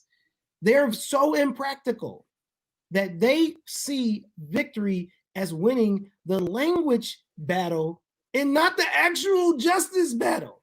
That makes no sense to me. I don't. Look, if you have an issue with critical race theory, I don't care, because I mean, we out here in the trenches getting it in, while people are arguing about propositions. Okay, but I mean, it's just like what you said. I think one of his rebuttals to brother Rasul Berry. I hope I didn't say Butler. I always confuse Rasul Berry with Rasul Butler, who is a retired basketball player. So I gotta make sure I'm doing it right. Pastor Rasul Berry. That if lived experience is a bad epistemological way of understanding things. Well, here's the thing. If you read any critical race theory literature, it talks about perspectivalism. You know who else talks about perspectivalism? Dr. John Frame. His books on Christian epistemology or theological perspectivalism is just another way of looking at something, or looking at something from a different perspective. And as human beings, we have different perspectives. As a black human being, I have a different perspective from a white human being. As a black human being who happens to be a male, I have a different perspective from my wife, who has a black feminine perspective, and God gave her to me to listen to her and hear her opinions. It would be stupid to be dismissive of what she has to say. And here's the thing: what some of these people want to do is just to dismiss the whole conversation out of hand, which is why they bring up the red herring of CRT. It's a red herring used to be dismissive of issues such as systemic racism. We can talk about de facto systemic racism, and we can talk about de jure systemic racism. We can talk about either one of them. If you don't know what that is, familiarize yourself with it so we can talk about them. But I like how, and to talk about oppression is not a CRT thing. To talk about oppression is a biblical thing. I like how Dr. Carl Ellis talks about oppression in his book. He says the scriptures describe at least two types of unrighteousness, right? Ungodliness and oppression. He says ungodliness happens when people rebel against God and his revelation, disregarding their responsibility toward God and others. They themselves suffer the consequences of their wrongdoing. Oppression occurs when people impose their ungodliness on others, causing them to suffer the consequences. For example, if a person has a racist attitude, he or she is guilty of ungodliness. If, however, that person imposes his racism on others, forcing them to live in substandard conditions, then he or she is guilty of oppression. So, I mean, nobody has to sit there and pull CRT up out of their butt to demonstrate this. I mean, the scripture is clear. The scripture is sufficient, as some of my reformed brothers would say. But hey, are you willing to apply the scriptures to today? And I would submit that in order to apply the scriptures accurately to what's going on today, you at least need to be aware of what the hell is going on. And if you're gonna sit there and close your eyes and stick your fingers in your ear and say Jesus, Jesus, Jesus, and Jesus is sovereign and God is sovereign and blah blah blah, and not actually pay attention, well, I guess you could just wait to go to heaven. But what earthly good are you, so to speak, when you stand before God anyway?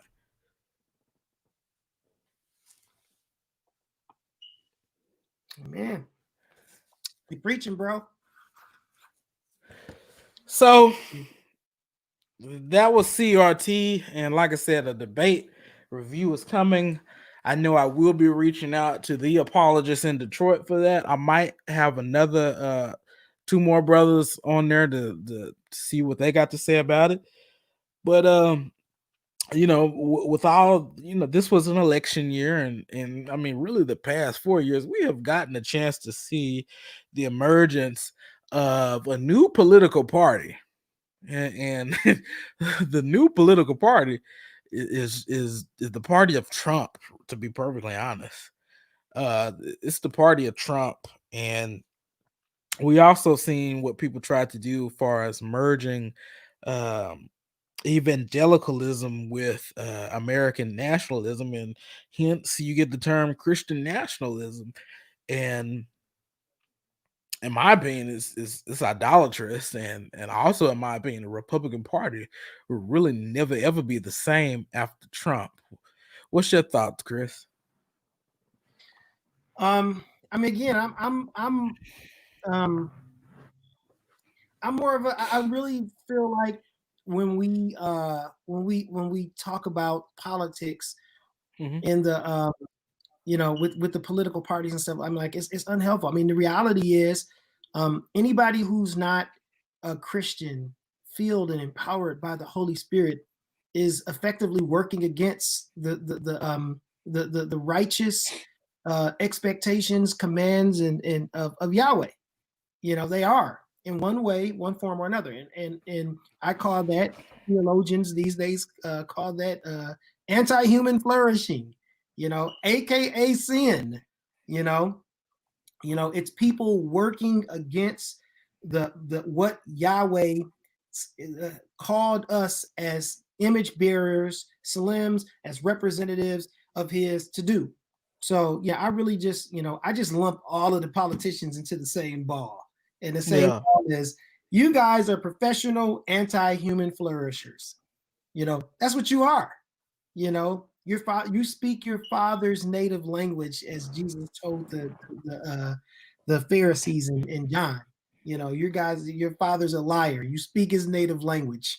And to me, that's how I see politicians as a whole. I'm pretty sure there's individual politicians who might be a Christian, might be advocating and working hard to do true justice through the systems of government. But on the whole, I see politicians as immensely corrupt, and that's kind of par for the course, historically speaking, for politicians.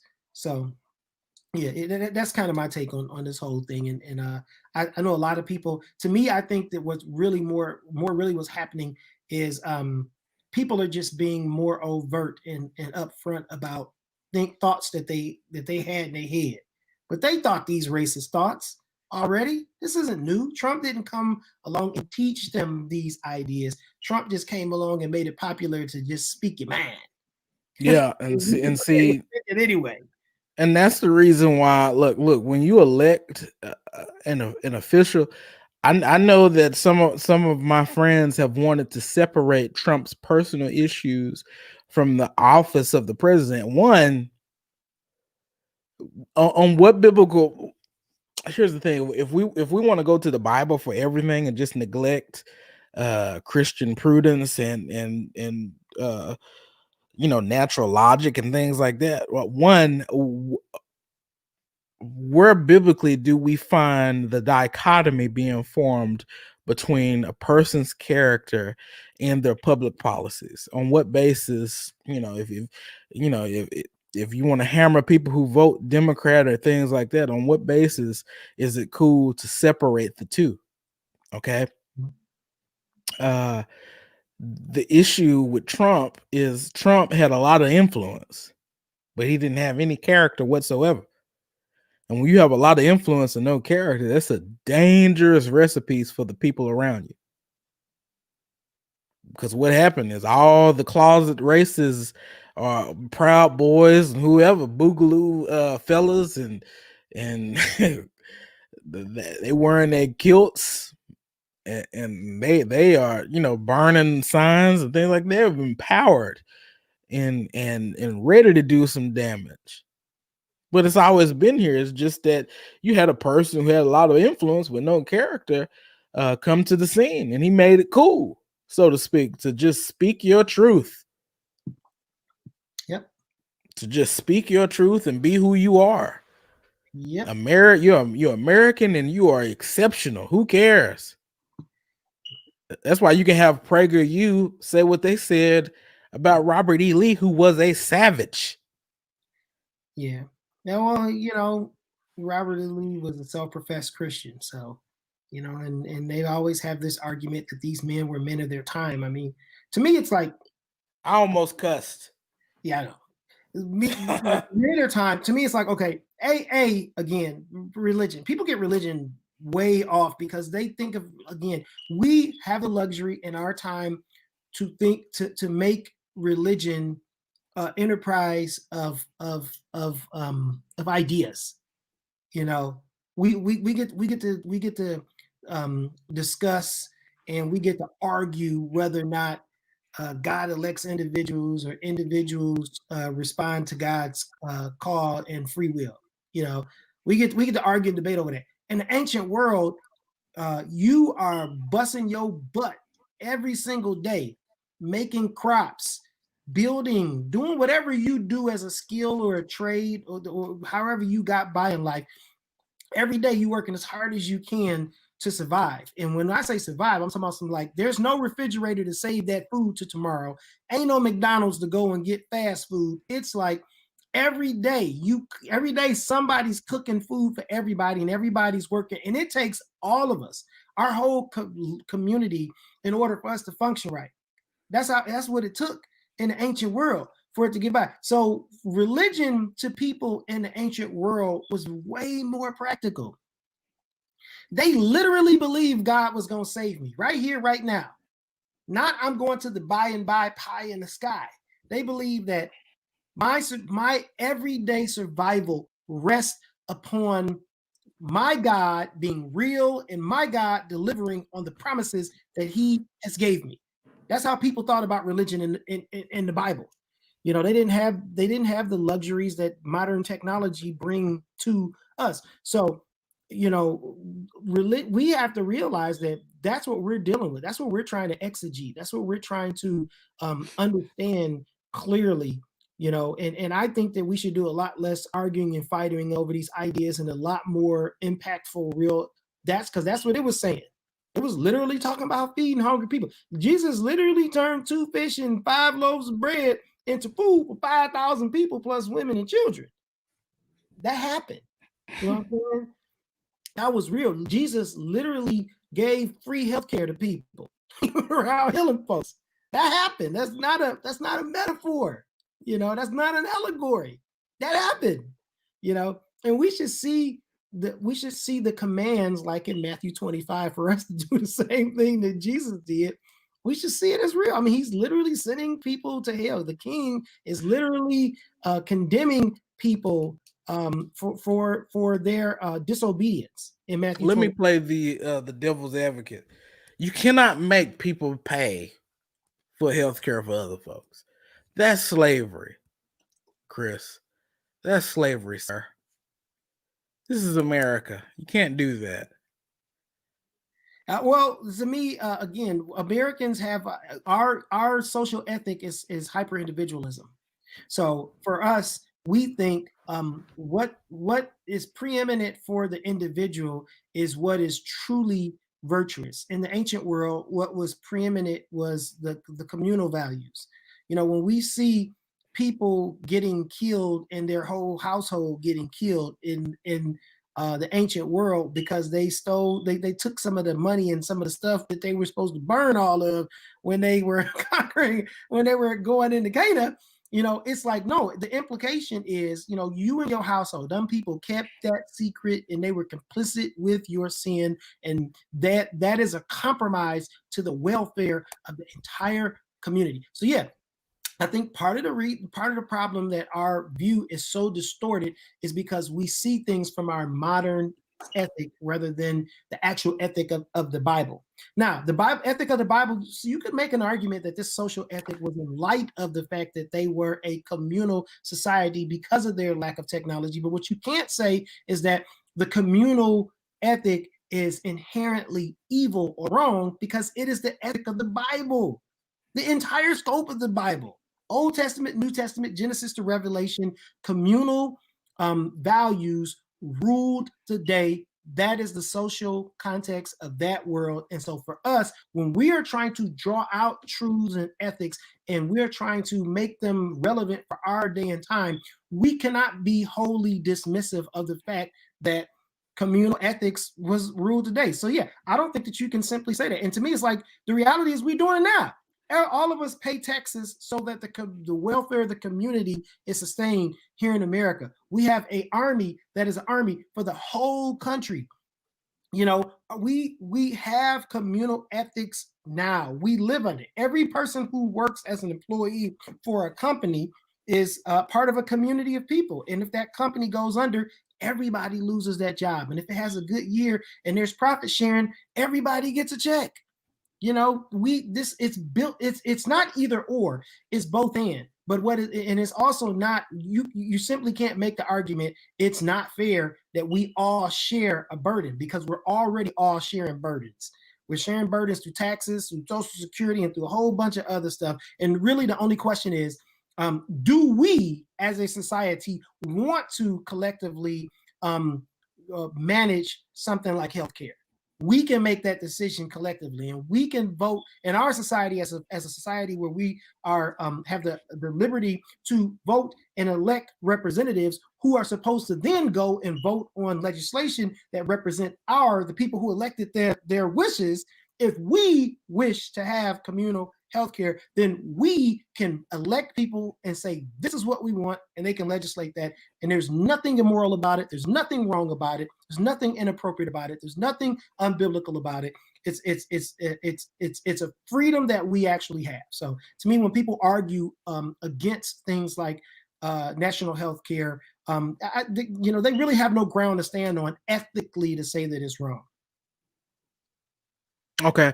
Here's the thing. I think it was Naaman who Jesus said that Elijah went to. It wasn't the widow. But what Jesus was doing, in my opinion, was he was expanding the covenant benefits to people who were not Israelites. And that's what pissed them off, so to speak. But that's that. And yeah, thank you though. It sounds like you expect a secular society to embrace Christian ethic without Christian part. No, what I'm saying is, as representative, just like in the Old Testament, go back and read Deuteronomy chapter 4.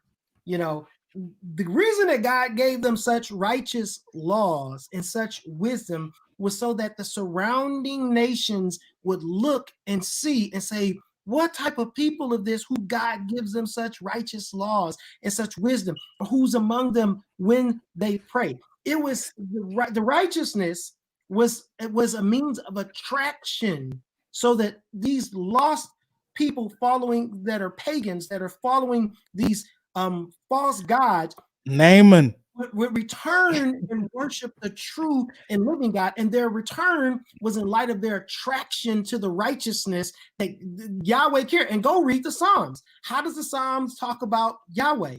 He's the king of righteousness. He's the king that stands up for the oppressed. He's the king that stands up for the downtrodden and those who are taken advantage of. He abhors evil. He abhors unrighteousness. So this is how the Psalms talk about. And this is where we get it wrong. It's like, we're not simply telling people this abstract message about some guy named Jesus who died on the cross and rose from the grave. We're telling people about this real life man who lived on this earth, walked, and while he was living and walking on this earth, did righteous things. He gave people free health care. He did the very things that we're supposed to continue until his return. When he returns in eschaton, he wraps everything up, and then all of the evil is done away with, and the dwelling place of God is with man down here on earth. The dead arise. We are resurrected, and we live out eternity with the true King. So this is the picture that the Bible is giving. Again, if a person is arguing that that scriptures, the biblical ethic is contrary for something like national health care. And I'm not even an advocate. I'm a libertarian. So I don't advocate for national health care because I'm afraid of giving this government any more power than they already have. But if we're specifically talking about the ethics of this very thing, you don't have grounds to stand on from the Bible, because the Bible was communal society, and all the decisions were made were what's in the best ethic of large groups of people, not what's in the best ethic, what gives people the most freedom and what respects the people's freedoms. That's not the ethic that they lived by back then. Yep. And look, I'm not trying to piss anybody off, but as far as the whole slavery argument, there is slavery to force people to pay taxes and things like that. Look, I looked at that bill that was just signed, and all these other countries is getting our money, and I would much rather take care of home, of my country, of the people who need help here, than just to send money to some country for gender studies. We send billions of dollars across seas for gender studies, and then you have people who want to argue about health care. Give me a break. And if you don't like it, nobody's keeping you in America. No, you have the freedom to pack up and move to Canada, Canada or Australia. It's a lot of people. I got a lot of friends, Christian friends, who love Trump in Australia, but they ain't about to come over here. They don't really love Trump. Yeah, they love Trump. They just be calm. I'm like, don't you live in Australia? Right. Who is your president? They got something to say about all the politics going on here. I'm like, he ain't happy with you. Yeah, okay. Let's before we get up, because we're approaching 2 hours. I wanted to, it's the year in review. We had a controversy in the urban apologetics community, and it was sad. It was heartbreaking, but it was reality. It was life, and I think that it was good. And I think in contrast to that, I think it's we've had a handful of very notable Christian figures who've had moral failings, and so to me, I think those two things. The conversation for those two complement each other, because one is like, I think one happens because the other doesn't. So yeah, I think we should at the very least talk about it, if only for a couple of minutes. Yeah. You want me to start, or you want to? Yeah, go ahead. All right. So yeah, we had the controversy in the Christian community. We were for a number of years, many urban apologist was working with Nefertiti, and Nefertiti, she's, I love her. I still consider her a friend, although I don't do I don't do theology with her, because I believe that her belief system is not Christian and is incompatible with Christianity. So there were members of the community, and this is unprecedented territory. There's no social media in the Bible, so where there's guiding principles in the Bible, one person go, multiple people go, and then that person gets brought before the elders of the church, and then if this person is not willing to relent, then you must publicly dismiss this person. So like there's was in Matthew 18, there's a biblical precedence for how it is to be handled in context of the church. Social media offers kind of quasi church, where we are loosely connected and associated with one another. And for us, that was the urban apologetics community. So a group of us came together and kind of had conversations and reached out, basically followed the Matthew 18 model. And she maintains and holds her convictions about 7-day Adventism, and because of that, we had to make the very tough and emotional decision of excommunication and say, hey, we can't partner with you as a Christian. And that had some side effects. There were some people who were balking and who complained or who wanted to hold out until they heard from Neff. And then eventually, she came out and she kind of explained her position and what her beliefs and basically affirmed the things, what we said were the distinctions. She disagrees. She feels like what she believes is within orthodoxy. But anyway, the point is not to rehash, throw open a wound, to rehash it. It's really more so to say that is to bring up the fact that we take the Bible seriously. And we take it seriously enough where even when there's a person that we all love immensely and have a deep commitment to and desire for God's grace and love for that person, we're willing to follow the biblical commandment to separate from a person under the circumstances when the Bible commands that we do so. There's accountability. So that's one piece of the puzzle. The other piece of the puzzle is over the course of this year, first it was Jerry Falwell Jr. and Liberty University. Apparently, him and his wife have had an open marriage for quite some time. Were sleeping around, and one of the people who the wife was in a relationship with made sure that they had digital evidence of the relationships, had nude pictures, had recorded video conversations between her and him and Jerry Falwell Jr. And eventually that revelation came to light when this person was trying to start a business and they agreed to be in partnership with them and then reneged and backed out at the last second. And so this person went public with all of that digital information. And, to me, not to me, I mean, it's irrefutable. It's like if all you got to do is go look at it. Exactly. Entanglement. All you got to do is go look at it. It speaks for itself. It's very clear. And Liberty University, bought the guy out and sent him away. And, he eventually tried to fight his way back in. I have no clue what's happening with that. But again, it's deeply, deeply, deeply disturbing and disappointing. The details are deeply disturbing. The event is very disappointing because here's a person that is trusted to represent Christ to a large number of people in a public sphere who apparently did not have enough intimacy or accountability relationship-wise in his life with other Christians for something like that to go on for years. Later on in the year, it came to light that Carl Lentz, pastor of Hillsong Church in New York, had a very similar event transpire with him, although it wasn't an open marriage with him and his wife. Apparently it was him behind her back cheating on her. At least that's the preliminary details that have been released so far. Because apparently it was more than one, but one of those women, the one he got caught with, came out and spoke publicly and explained everything from her side of the story. She claims that she originally didn't know she was married, then knew that he was married. But anyway, again, very, very messy. Why is it that these Christian leaders don't have accountability in relationships? Like, look, I'm an urban apologist, right? MJ's an urban apologist. We got a group. We literally have a group where we confess our sins to one another and we pray for one another. We've got our own little pastor of our community, Jordan, who Pastor J. Pastor J checks in on us and goes, hey, how's everybody doing? How's everybody holding up? What's going on in each other? What's going on in y'all lives? What we need to pray for y'all for? There's accountability, and our community's co-ed. You know what I'm saying?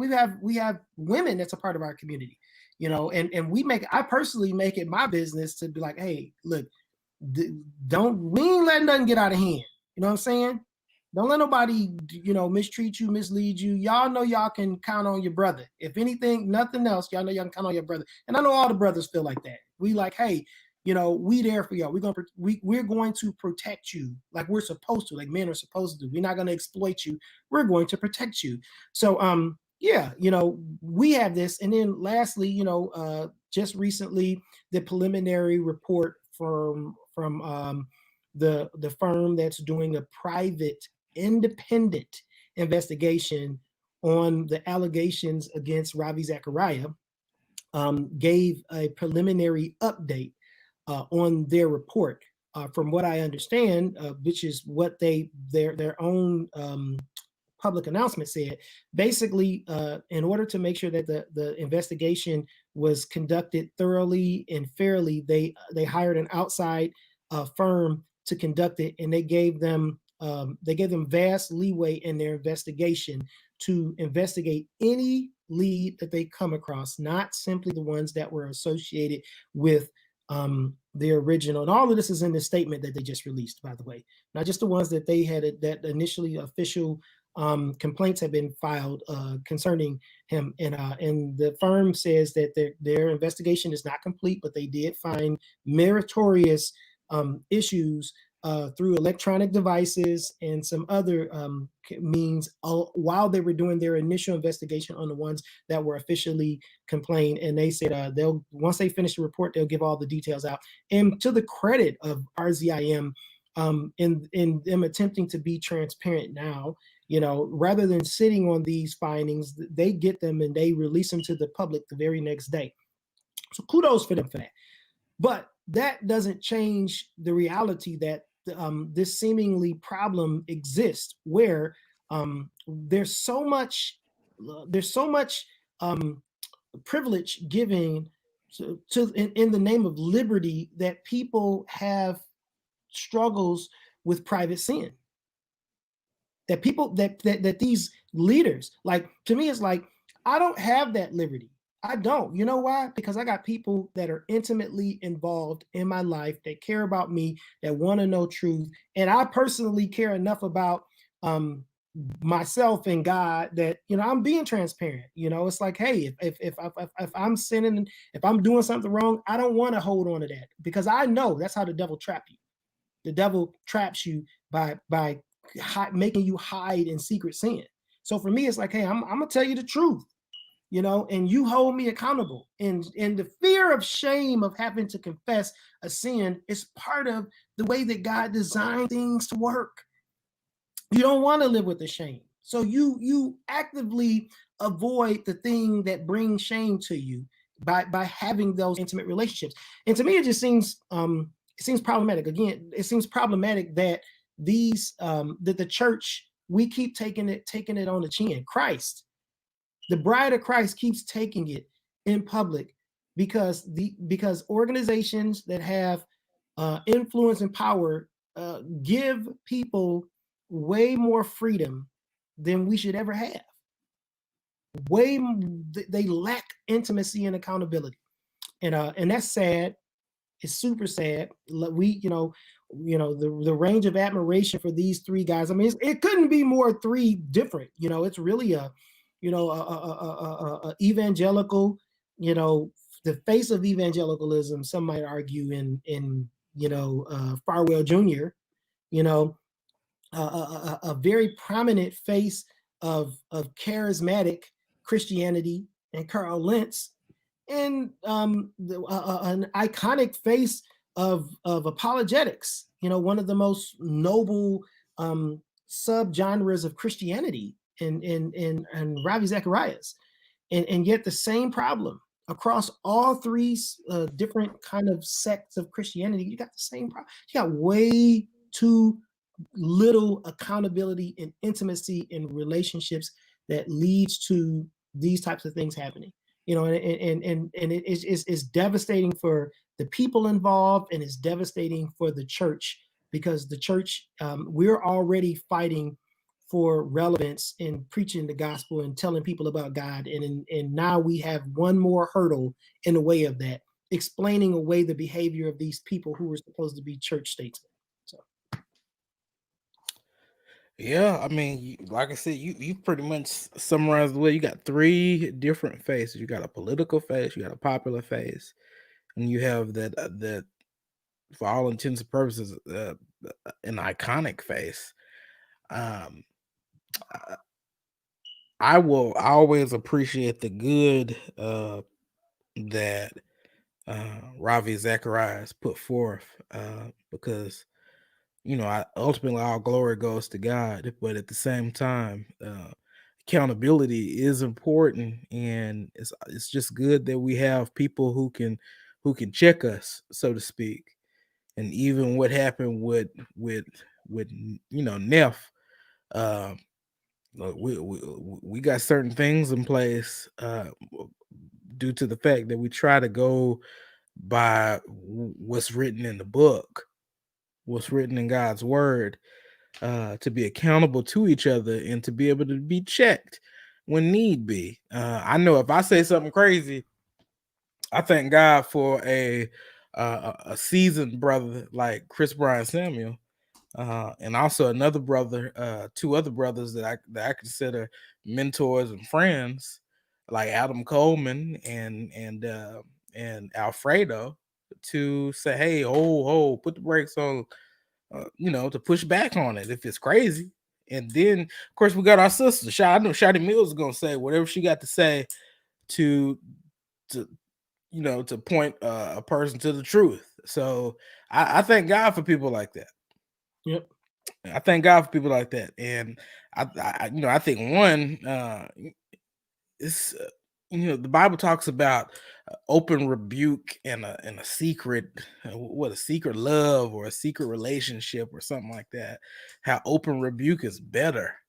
Mm-hmm. So I thank God for that, and it's very healthy within these biblical friendships and relationships to have. And I mean, we kind of see the fruit of it.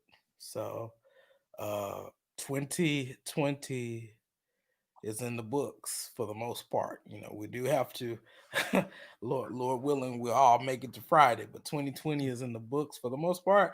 And it's like I said, it's been a crazy year, ranging from COVID all the way to some of our apologists and icons and things like that, to our president, to the unfortunate death of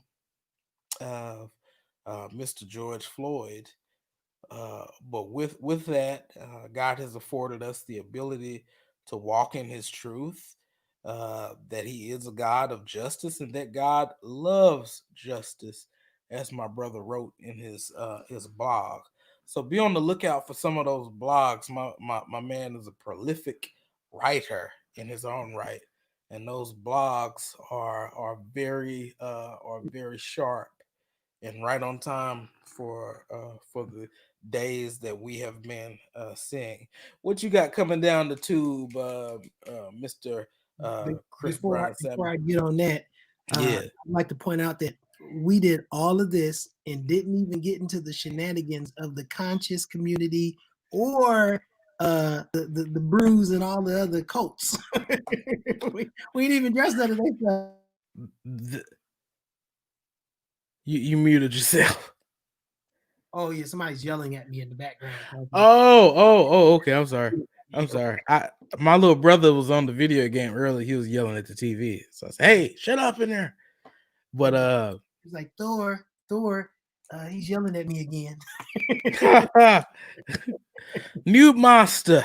Right, Richard. Richard Katz, and earlier in the years you had what's my man name with the ponytail, and they write the sing the right to I'm make. trying to figure out who this cussing preacher is that she kept talking about. You talking about what's his name in Arizona? She's talking about James White pastor.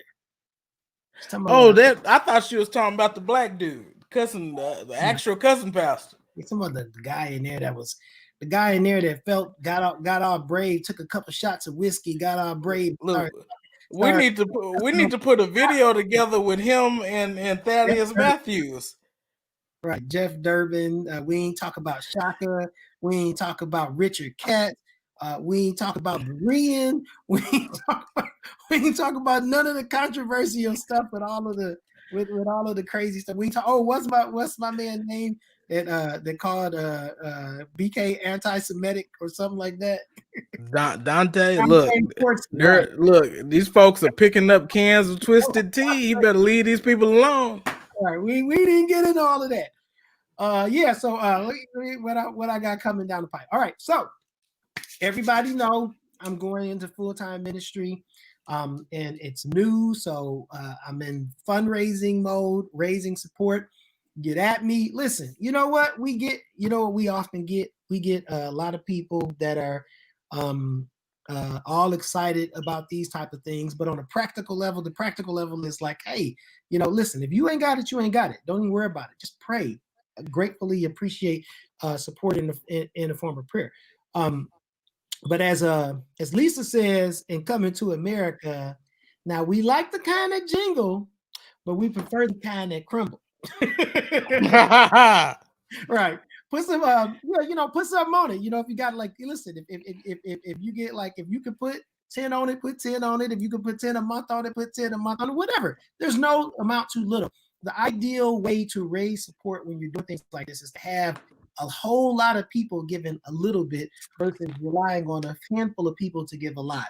So if God has blessed you with excess means where you can support, get at me, get in contact with me, and apologistindetroit@gmail.com. I'll explain to you how you can send a donation, whether it's a one-time or a monthly support. I'd greatly appreciate that.